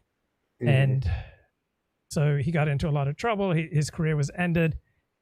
He lost millions and millions of dollars, and he sued the rugby league, and he lost his lawsuit. So Luke. Israel Folau was his name. Luke, bad news, bro. 13-0. So how much did he lose out on? How much money did it cost? He would have lost about $10 million. Wow. So ESPN puts the 49er win percentage at 75. Wow. Now, how are you going to console yourself if Cowboys end up losing? I'm not sure, but I'll probably say something like, doesn't really matter. It's just a stupid game. Yeah. But how will you feel inside, Luke? I would just try to think about other things. Yeah. So when, for example, after the Cowboys win, we read a lot more articles about their win. Yeah. And I'll watch highlights and analyses. But after the Cowboys lose, or my team loses in any sport, I won't read nearly as much about the game, because the more I read about it, the more I think about it. Well, if they lose, Luke, you can always watch the Australian Open. Yeah. Are there any sports that you watch? Well, obviously not. You don't subscribe to. Well, I used to watch a lot of tennis. I was really upset about this Novak thing. He's really, what he's done with tennis in the age that he did it in. So he became world number one in an era. He's possibly the best of all time. And he did it in an era when there's two other players that are also legitimate candidates for that honor. So he beat some really quality competition, and just the quality of the tennis game now is just so good. And it's just really a shame to have it besmirched by this ridiculous scandal. But we shan't go there. So the ornery qualities that make many people successful are also qualities that limit them. So Djokovic is kind of an ornery personality. And obviously that personality helps him in his tennis game, but then it causes him trouble outside the court. And so I wouldn't call him ornery. I call all tennis players incredibly determined. Mm-hmm. I mean, tennis is almost like boxing in a lot of ways. It's a one-on-one competition, and you're really trying to wear down your opponent, physically and mentally. And you have to have this, never say die attitude. So, and I don't think, a lot of people, okay, Novak gets a lot of guff because he's, Slavic in origin. So his English isn't quite as, it's a little rougher than, say, a Roger Federer, who's like fluent, I think, in 4 languages. Roger Federer is just an amazing athlete if you actually consider the range of his accomplishments and just what an impeccable character he is. Just on and off the court, he's just, an amazingly refined personality, And the other one, Rafael Nadal, he's not as smart as Federer, but he has this sort of boyish charm that people like. He's just got this sort of almost Andy Warski-esque guilelessness about him. And so people find that very endearing. And then Novak, unfortunately, has this sort of rigid, somewhat, a gritty Slavic personality that just doesn't come off well on camera. But he's actually just a very decent person himself. So it's a shame that such a good tennis player would have to compete with 2 other personalities that are also just really exceptional. So. Yeah. But the game is so good now. I mean, the top 20 right now can all beat each other, and they all have different styles. It's just such a fun game to watch.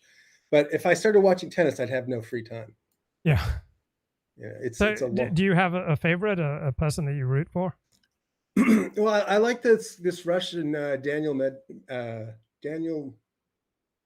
want to get his name, Medvedev, I believe. Yeah.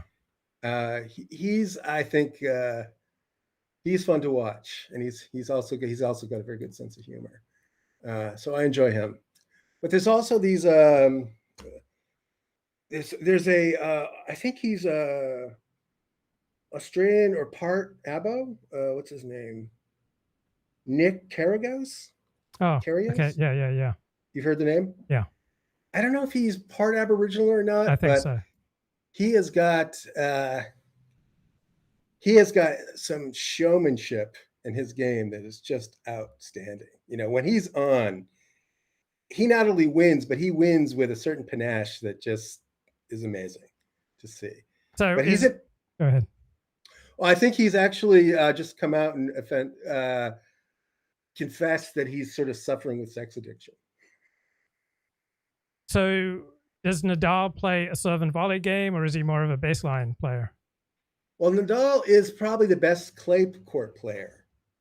He can win on the other surfaces, but he's sort of a little bit off his game now. He's basically ready to retire. But when he was in his prime, he could pounce across the court, laterally, like a cheetah, like a cat, like 3 bounds, and he could just scramble to get a point off of Nadal.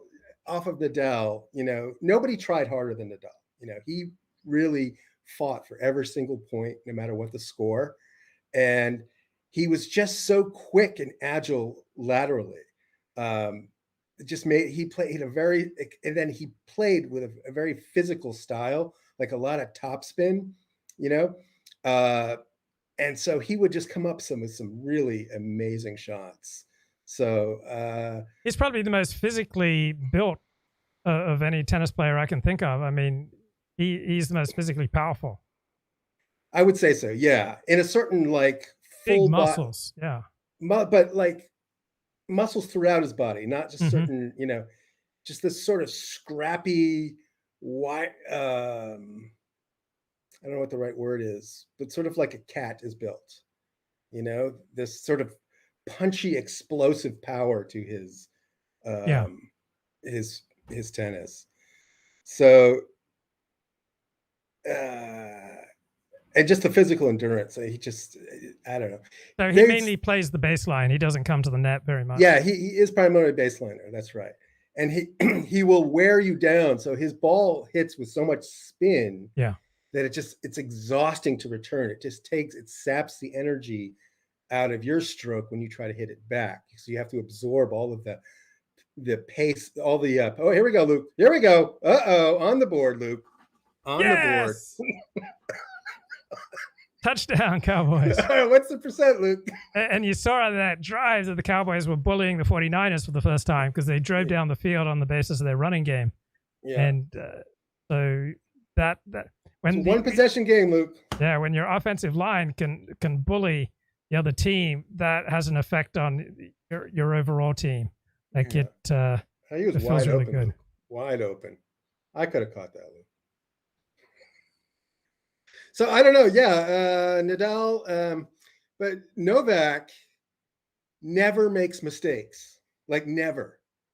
He never makes, like, his unforced errors are almost nil. He has just such a well-rounded game, both mentally and physically. Just he doesn't beat himself, and that's sort of it's sort of like a very underappreciated. It's not a flashy way to win, but just being just dependable and reliable and just so consistent. And that attribute is sort of his key attribute to his game. And how did you deal with the news that Jack Murphy used to be a porn star and a cock? It barely scratched my attention. I never knew who he was until he became an object of ridicule. Had you heard of him prior to this? Yeah, I just listened to some of his YouTube interviews. I never thought about him aside from the guests that he'd have on his show.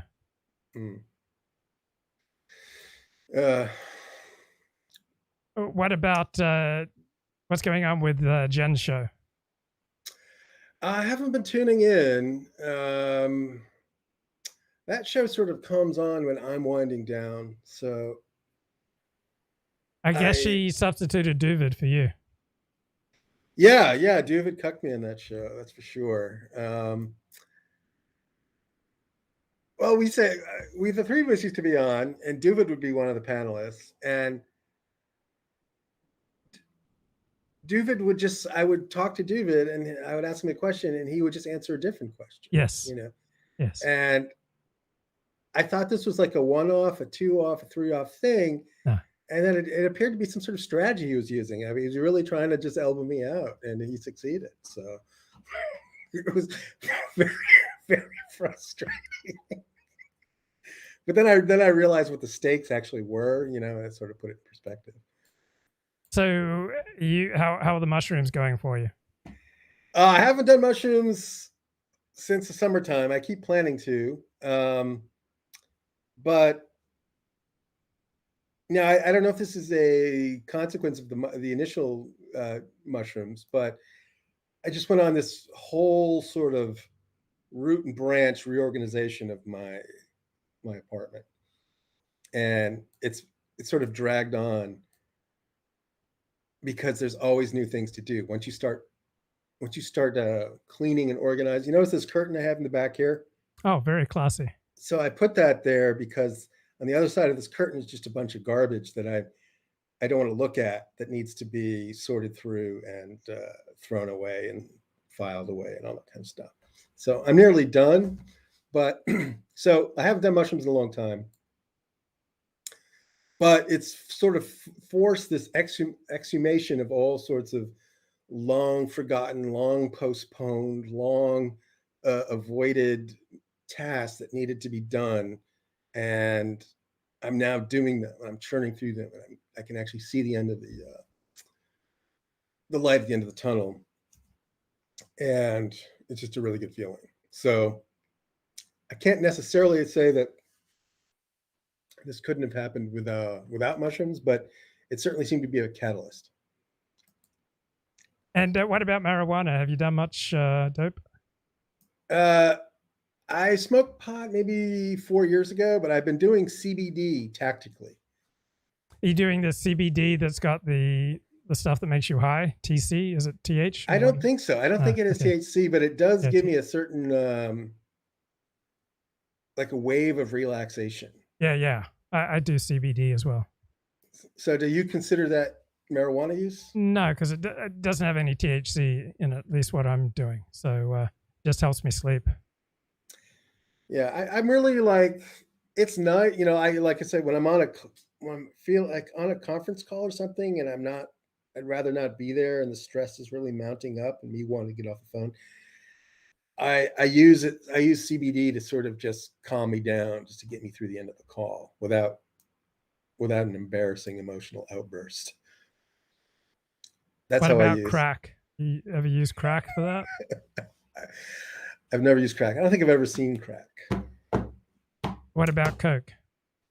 I saw coke once. I've never done it, nor would I be inclined to. I was staying with a guy in London, Yeah. and we were going to go out to a nightclub, and he said, I need a bump, and he had a really filthy apartment, and he had a filthy desk, and he just like cleaned off a little portion of it, and put out some coke and did a bump of coke, and I'd never seen that before. I think that's the only time in my life. And also, while I was staying with him, I walked in on him 3 separate times when he was masturbating.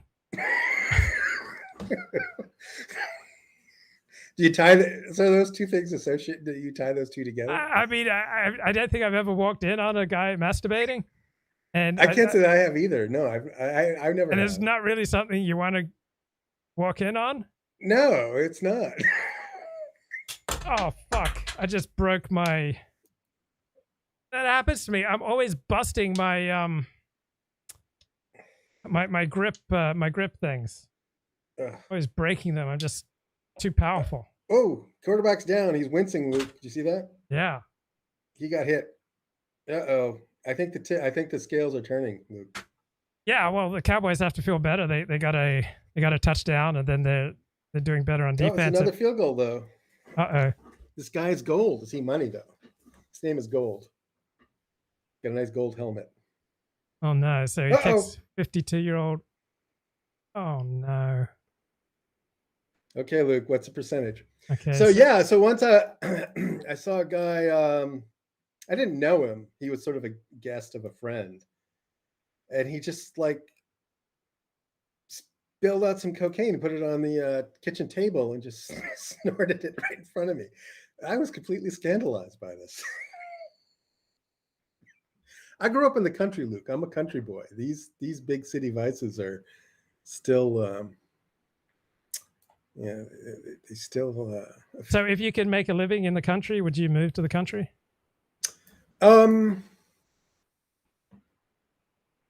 Yes. And I could make a living in the country. I haven't since COVID. I haven't entered an office in 2 years. Wow. Since COVID. So yeah, I think I could make a living in the country. I wouldn't have to even give up my current job, but I'd have to give up my routine, which I kind of like. I like my routine. I think I'm in a very positive routine. So tell me about your routine. You mainly play on the bass line, or are you serving volley, man? When I played tennis, I was baseliner completely. I had no net game whatsoever. But maybe like 6 years ago, this is how you know you're getting older. It's like you play tennis, and then when you're 30s, maybe you ache the next day, But then for me, it turned out to be like 3 days. Yes. Then it was 1 day, then 2 days, and then 3 days when I felt relatively normal again. So I figured I had to those lateral movements just kill you after a while. And you look like you've been working out. Is that right? I'm actually kind of puffy today. I've been doing I'm doing a lot of kung fu, but it's not aerobic. It's not. It's a lot of twisting. Mm-hmm. So it's not violent. It's not percussive. It's not combative. It's just sort of drills. Are you doing it on your own, or are you doing it with other people? Yeah, I'm doing it on my own, but I'm sort of rehashing. I've taken classes in the past, and all the stuff I've forgotten, I've sort of reacquainted myself with via YouTube, which has proved an incredible resource for that. Like, I'm not dependent on my memory. I can just look up what I'm forgetting and then practice that. So I've been doing that pretty heavily for about 3 months now. And I wouldn't say that I'm losing a lot of weight, but what I am doing is I'm feeling much better physically.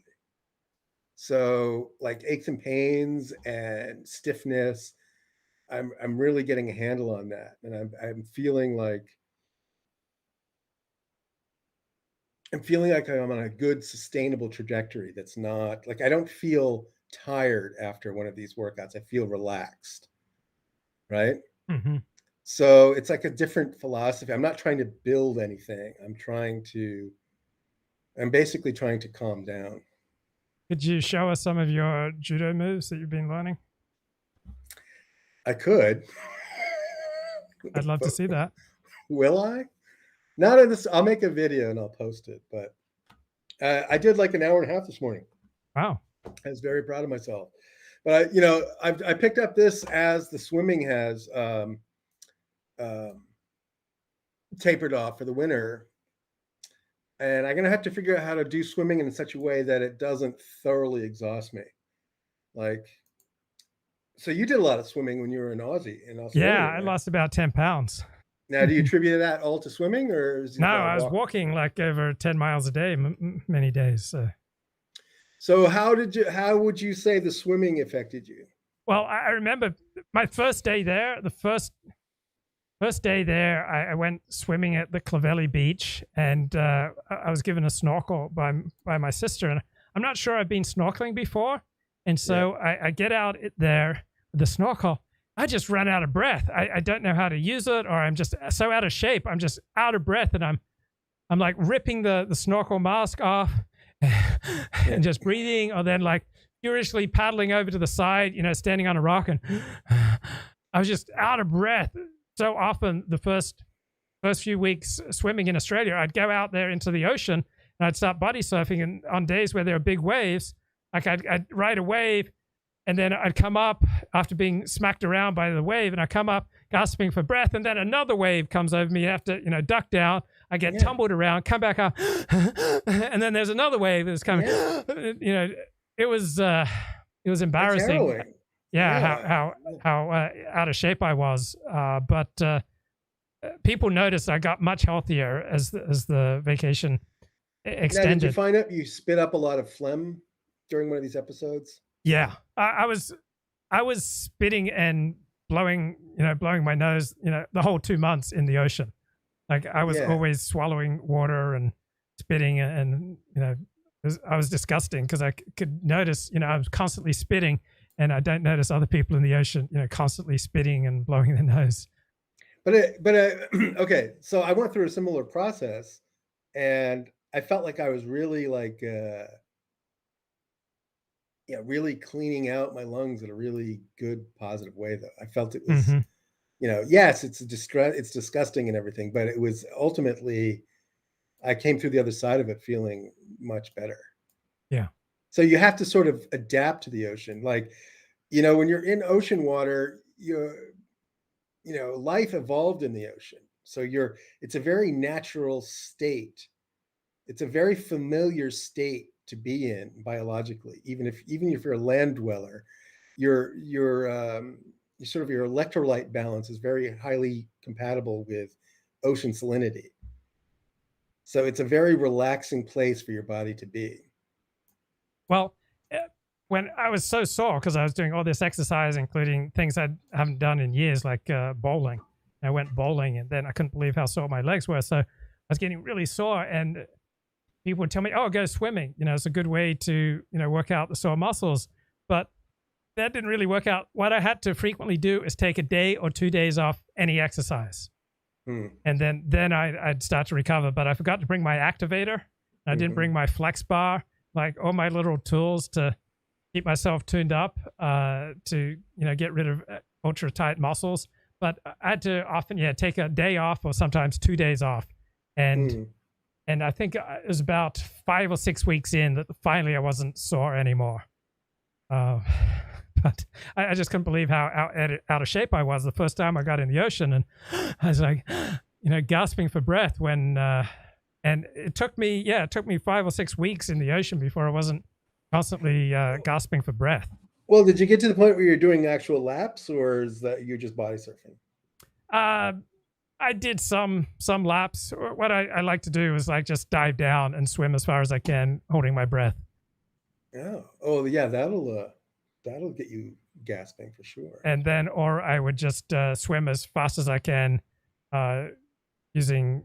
What's the primary stroke for swimming as quickly as possible? But I'd swim as quickly as I could on one breath. Underwater? No, over water. Oh, but, like this? Yeah. So I would do that. I do that a lot. So I just like do a swim sprint, either underwater or over water, and that helped me get into shape. So you're going to keep it going in LA? Not sure. Not sure. So it wasn't really life-changing. It was good, but it wasn't like a life-changing experience.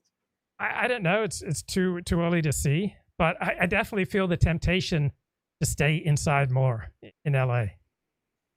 Because of the social climate. Yeah, it's just, there isn't a beautiful beach.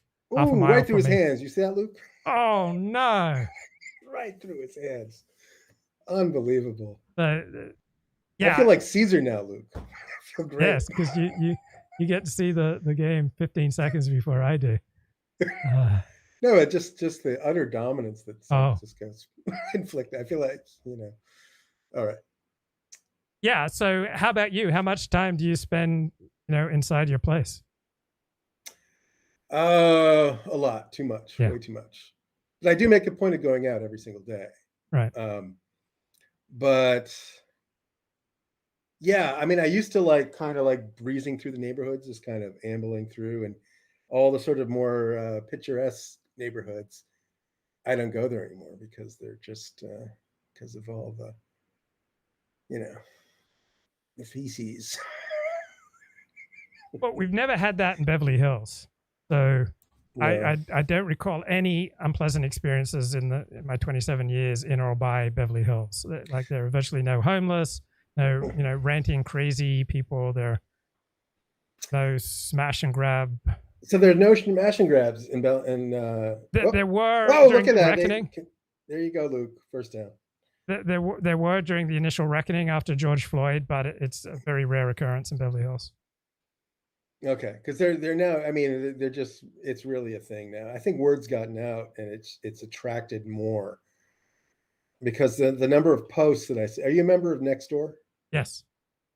So I'm a member on it, and just the sort of firsthand reports, and Nextdoor is highly is dominated by women, of course, and they're not happy, and they're each one it's weird. Like, I guess it's true of everyone, but nobody really treats crime as a problem that may impact themselves personally until it happens to them. Yeah. And that's something I, is really clear on Nextdoor. When what the old joke, what's a conservative? Yeah, liberal is being mugged. Yeah. So that process is taking through. But I am going to, I'm slowly wending my way towards getting, once my sort of internal sort of reorganization is done, I'm going to sort of get involved with there's a local group that's, basically centered on Nextdoor, and they're taking steps to, address some of these crime issues. So I'll lend my my talents as my, for what they are toward that. I think it'll be interesting. Oh, what's this guy? He's on his back, dude. And that's probably the best defensive player for the 49ers, Bosa. He's got a brother who's huge also for the Los Angeles Chargers. The last name's Bosa. Are there certain ethnic groups that make up certain positions, like the linemen? Are they often of? Yeah, linemen and quarterback are disproportionately white. So the league overall is about 80% black, 90% black. Mhm. So the people closest to the center of the field are the most likely on the offense, are the most likely to be white. The running backs, with just one exception, are all the big running backs are black. You know, almost all the major wide receivers are black, except for Cooper Kupp. He's this highly intelligent wide receiver for the Los Angeles Rams, and he's like had a record-breaking year, and he was long overlooked because coaches often overlook whites at the speed positions of wide receiver and cornerback. They move white cornerbacks to safety, and they're skeptical that white wide receivers can get it done, because people expect it's going to be blacks who dominate at that position. Now, does a wide receiver turn around and become a defensive back, or are they both? Rarely, but as a defensive back, Trayvon Diggs for the Cowboys, who he was a wide receiver when he started at Alabama, but then the coach of Alabama said you're much more likely to get on the field if you play defensive back, and so he switched to defensive back and he played a lot more. Interesting. So wide receivers tend to be incredibly flamboyant. But like within whites, like are there certain ethnic subgroups that make up, like linemen? Are they German in origin, or like Eastern European, or is it just Junior Seau? I'm trying to remember who. There's a group of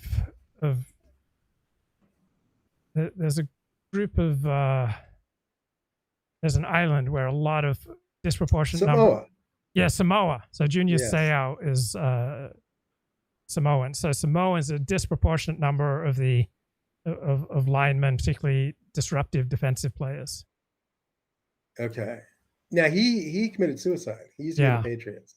Yeah. And I was happened to be watching a game once back in Boston when he played for the Patriots, and his arm, he like broke his arm basically in half. It was really one of the most staggering. Like you got to see it on TV. Yeah. I didn't think people could recover, and he came back amazingly after that. That same season or the next season? No, several seasons later. He was out for quite a while, I think. But I think he must have been on some serious pain medication. Well, you know what? Being in pain all the time really just is a real drag on your mood. Yeah. So I can't believe that his suicide isn't attributable. Yeah, it was thought related to that brain disease. I wanted to say CBD, but that's not the right acronym. But there's a brain disease that happens to a lot of people in sports like football or rugby. Any time where you're having collisions with your head, even soccer players often die from these types of diseases, because soccer players are often colliding with other players' heads. Yeah. So Djokovic. Look out! Oh, whoa, no! Oh man, mental errors. So does Djokovic? Does he play on the baseline, or is he a serve and volley guy? Mostly baseline. He's a baseliner. And Federer, does Federer rush the net more? Federer he's got all. He plays both. Yeah, he's just very well rounded.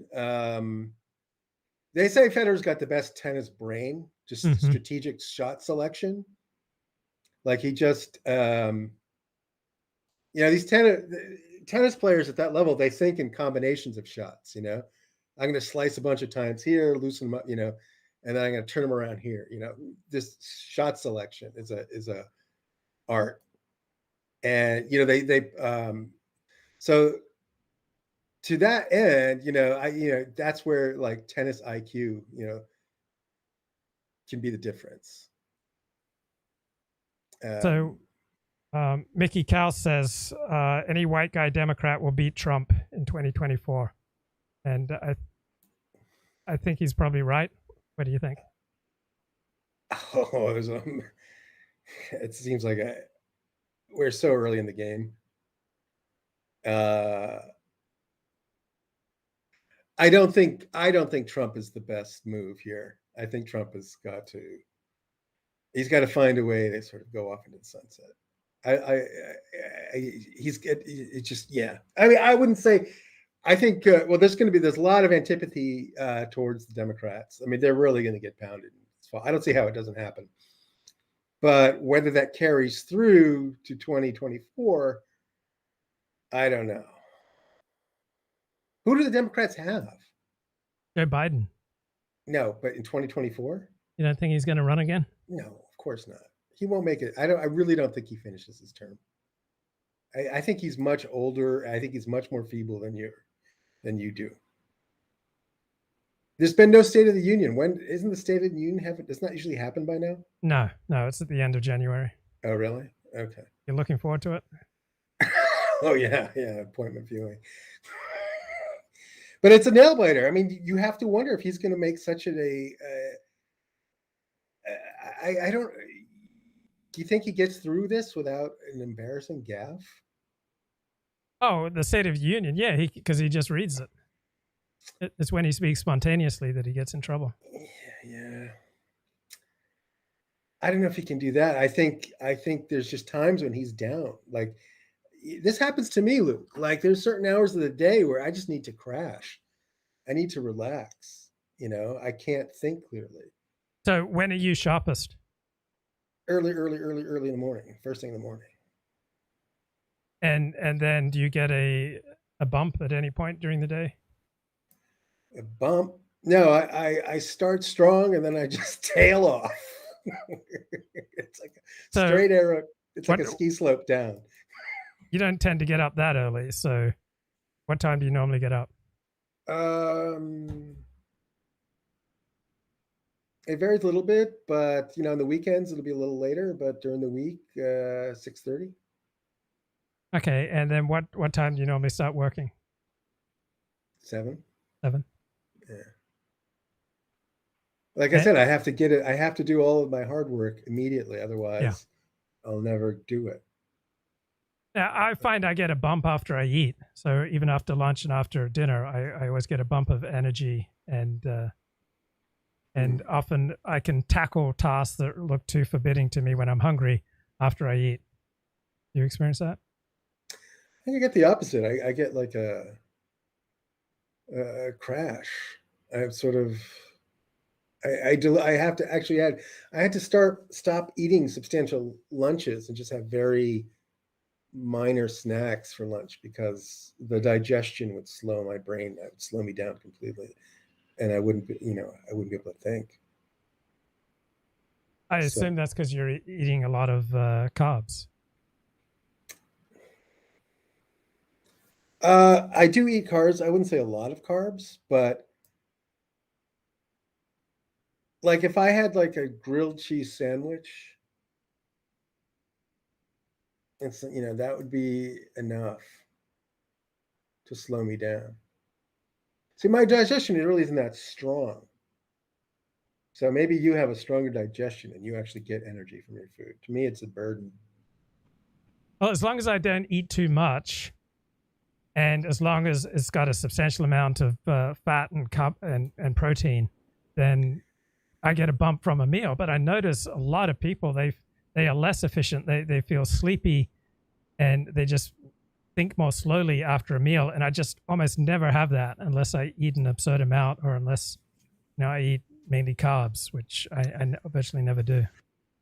Well, it's citrus season now in California, Luke. Well, citrus is carbs. It's just like eating sugar. There's very little difference between eating fruit and eating sugar. I don't think that's the case. So do you watch Louder with Crowder? I used to maybe 4 years ago for a little while, and then I stopped. But this was sort of 2016. Was he a gateway drug to Andy Warski? He was.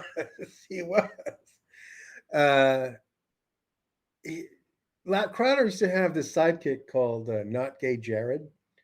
Have you watched any Crowder? No. Okay. So, I mean, this is when I was just sort of getting red pilled. It was like, Crowder was effectively a gateway drug to the red pill community, as it were. But he, as a person, really started to annoy me. His emotional temperament really rubbed me the wrong way. So Art Bell writes, Luke, any thoughts on Louder with Crowder? He gets 10 million, he gets 10 plus strikes. There seems to be mysterious special rules for him, while others are tossed off YouTube. He has 12 million subscribers. Does he have too many viewers to remove from YouTube? But yeah, I think there are definitely different rules for more successful creators on YouTube. So if you have 12 million subscribers or even 1 million subscribers, I think YouTube will be much more patient with you than if you have 1,000 subscribers.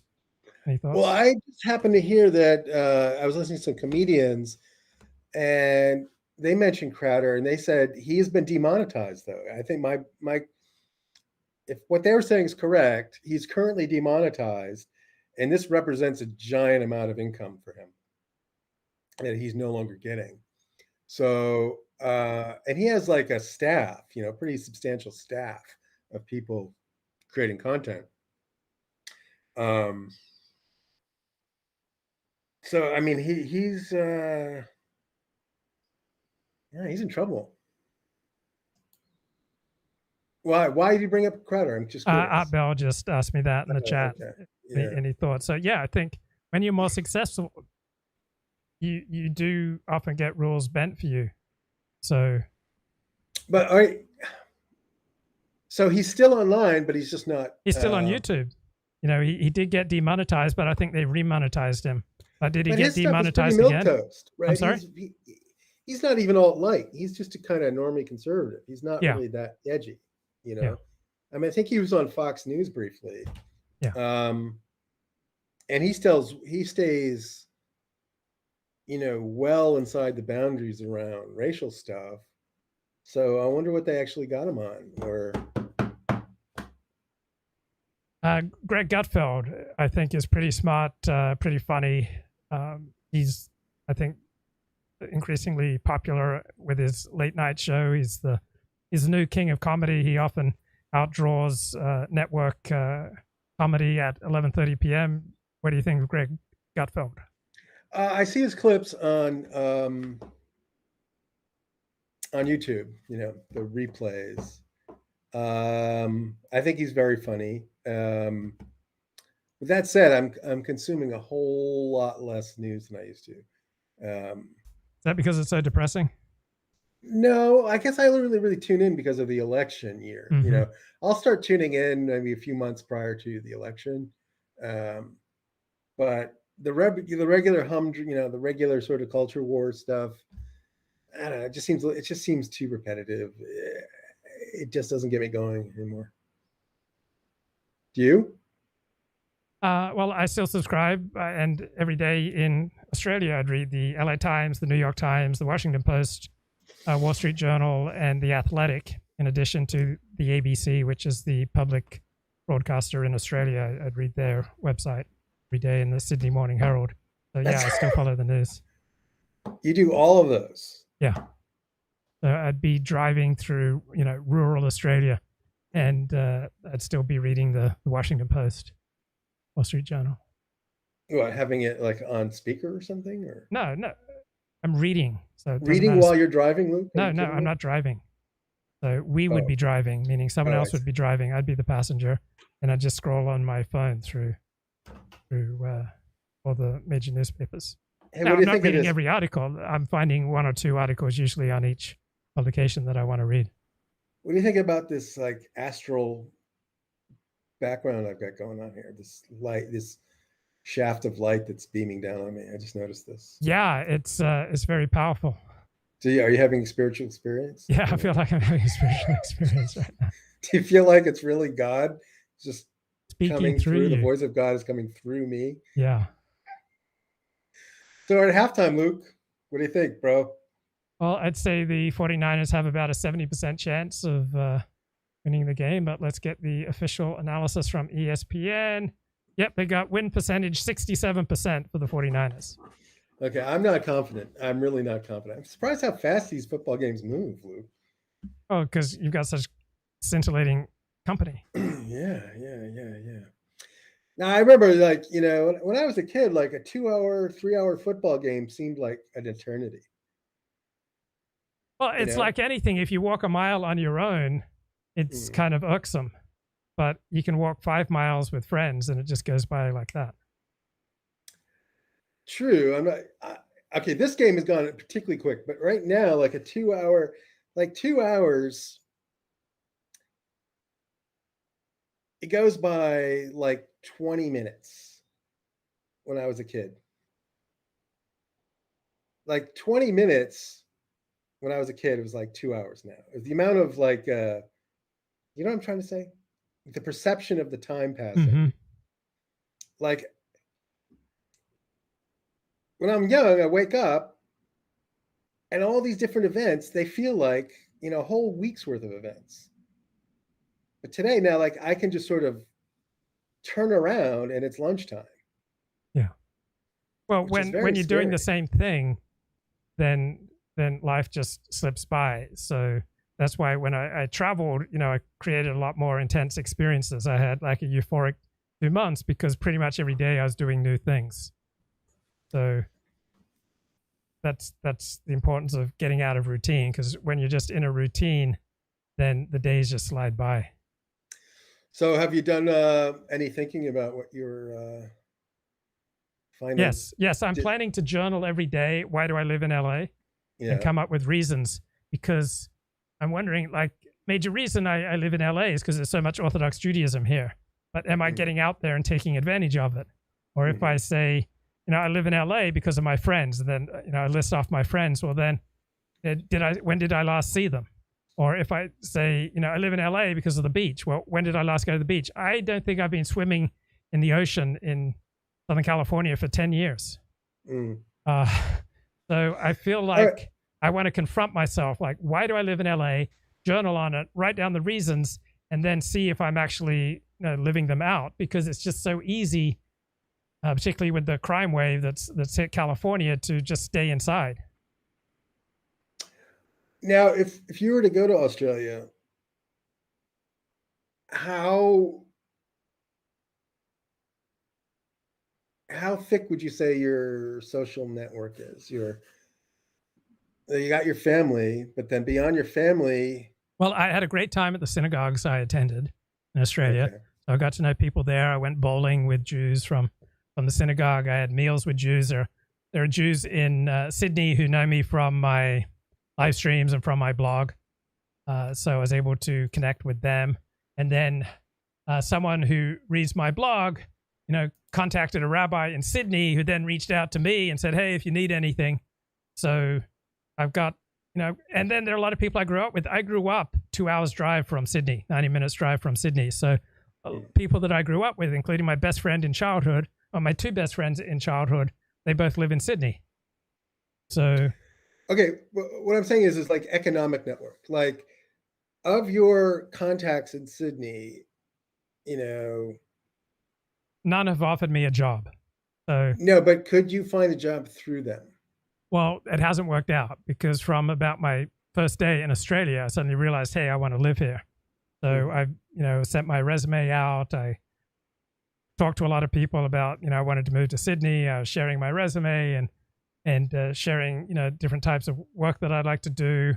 And nothing's come up. Nothing's come of it as yet.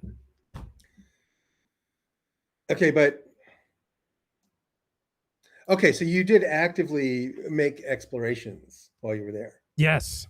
Okay, and nothing bore any fruit? Nothing that's borne fruit as yet. So I spoke to employers, like I had job interviews. So we'll see. Now, would they be more likely to bear fruit in LA?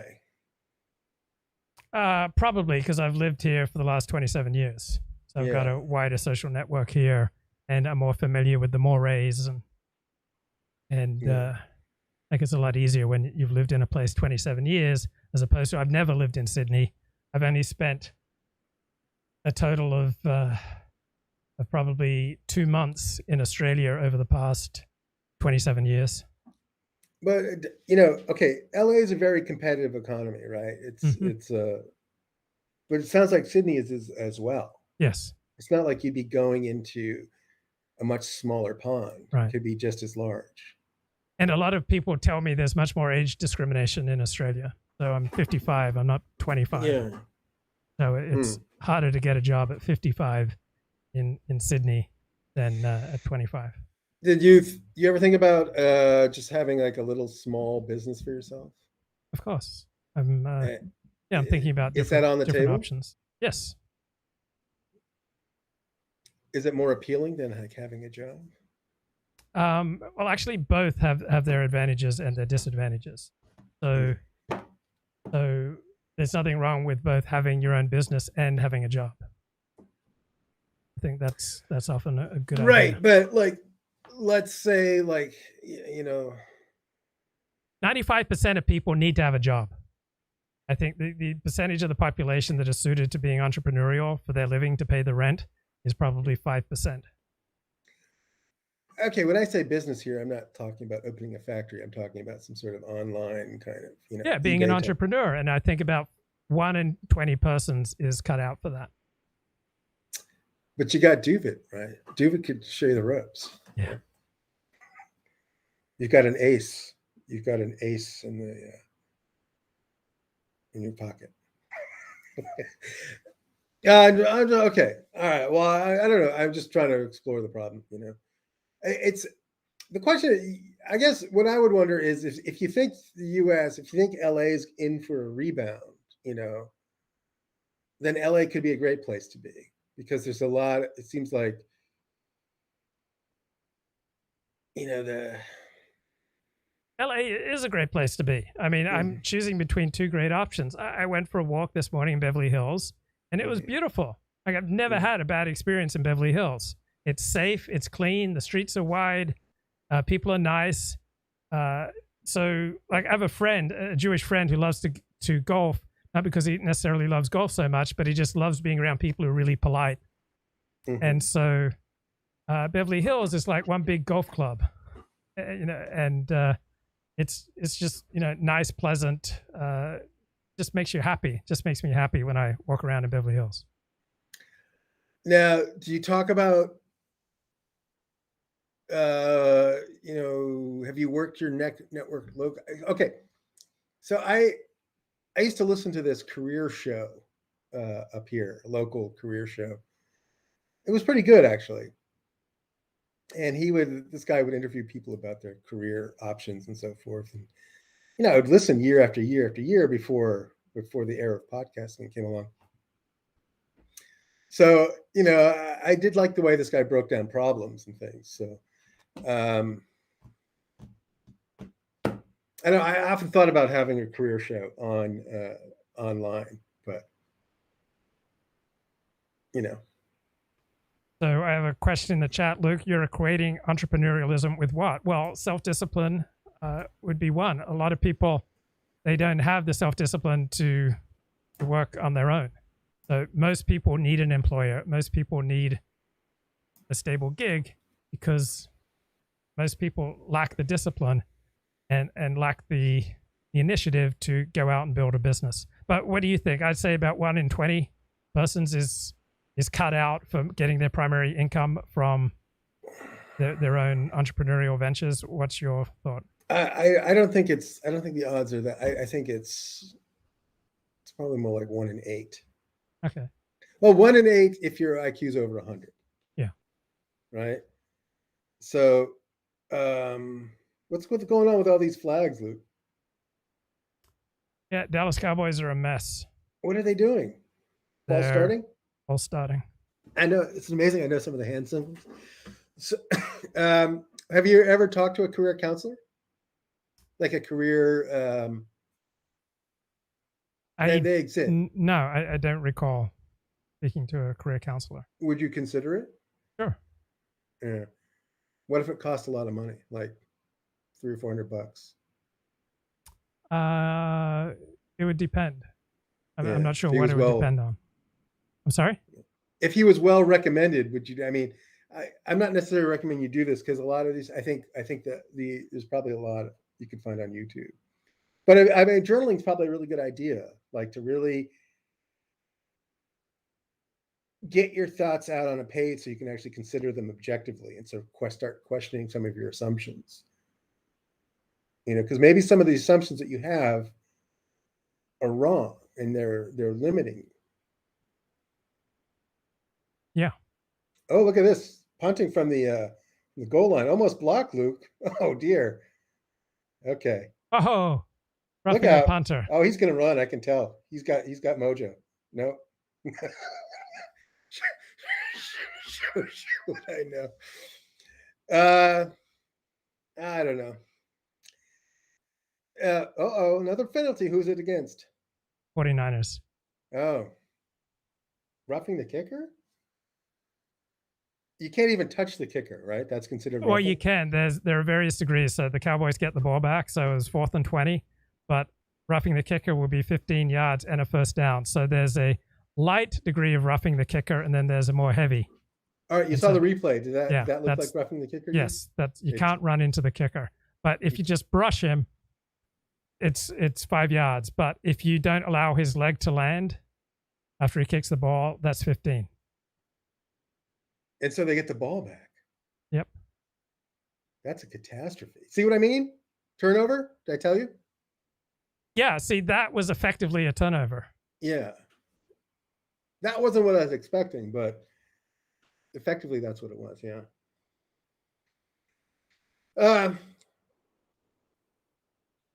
Yeah, you're definitely a niche player. You got to find your niche, Luke. You got to find, like, I'm sure there's like something out there that's like bullseye, dead on, right for you. But like hearing about it or learning it, you probably don't know what it is. It's just got to present itself to you, but you have to like do the work that puts yourself in the position to. Yeah, and it may be an attitude adjustment in some areas. You know, for example, I often get very impatient working with stupid people. You know, I find it really irritating to be around someone with an IQ under 110. Okay, so, let's get rid of this ball. Sorry. So, but is that how you think? You say, okay, I want these parameters. I want 110 and above. I want air conditioning.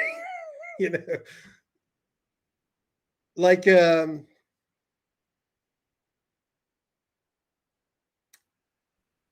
I don't know. I've heard of situations where people have just happed onto something which they never considered before, and it turned out to be the perfect thing for them. Well, and also people change and grow. So many people in a certain mindset, they're just not going to have success no matter what they touch. But here we go. Long ball. They adjust their mindset. Intercepted. Nope. Can't get it done. They adjust their mindset and things start turning around for them. So you think you need so is that what the writing's for, to get into? Yeah, I'm sure I've got mental blocks. I'm sure I've got self-defeating habits. I'm sure I've got blind spots. Do you want to be in broadcasting? Sure, I love broadcasting, but you know, very, very difficult way to make a living. Is that what?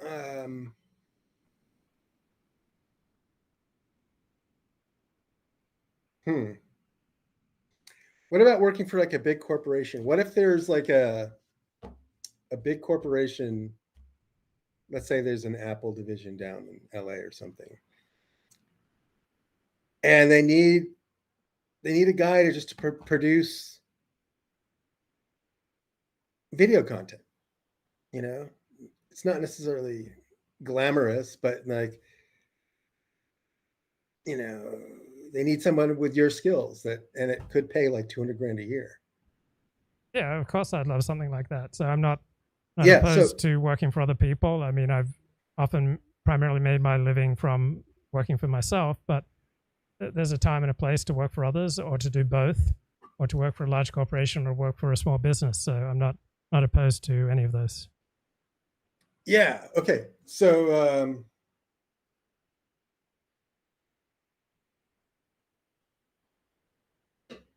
yeah, it'd be interesting to Cowboys punter, he hit the roof of the stadium. So What happens there? I'm not sure if they have to re-kick it. Does he get a fine?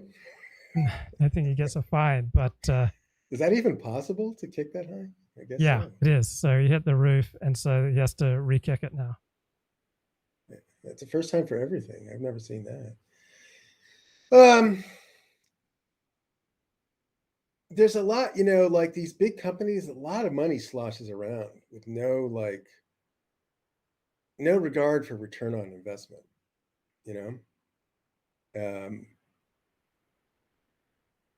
like I worked at this office and there was this woman that worked there and she was pretty hot, but her job was effectively a cheerleader. Mm-hmm. She was just sort of like a morale booster for everybody in the company, Yeah. Like, I don't know how much she made, I don't think it was a huge amount, but it probably wasn't nothing either. And she would just sort of coordinate these activities, try to make people think that they weren't, trapped in a cube and,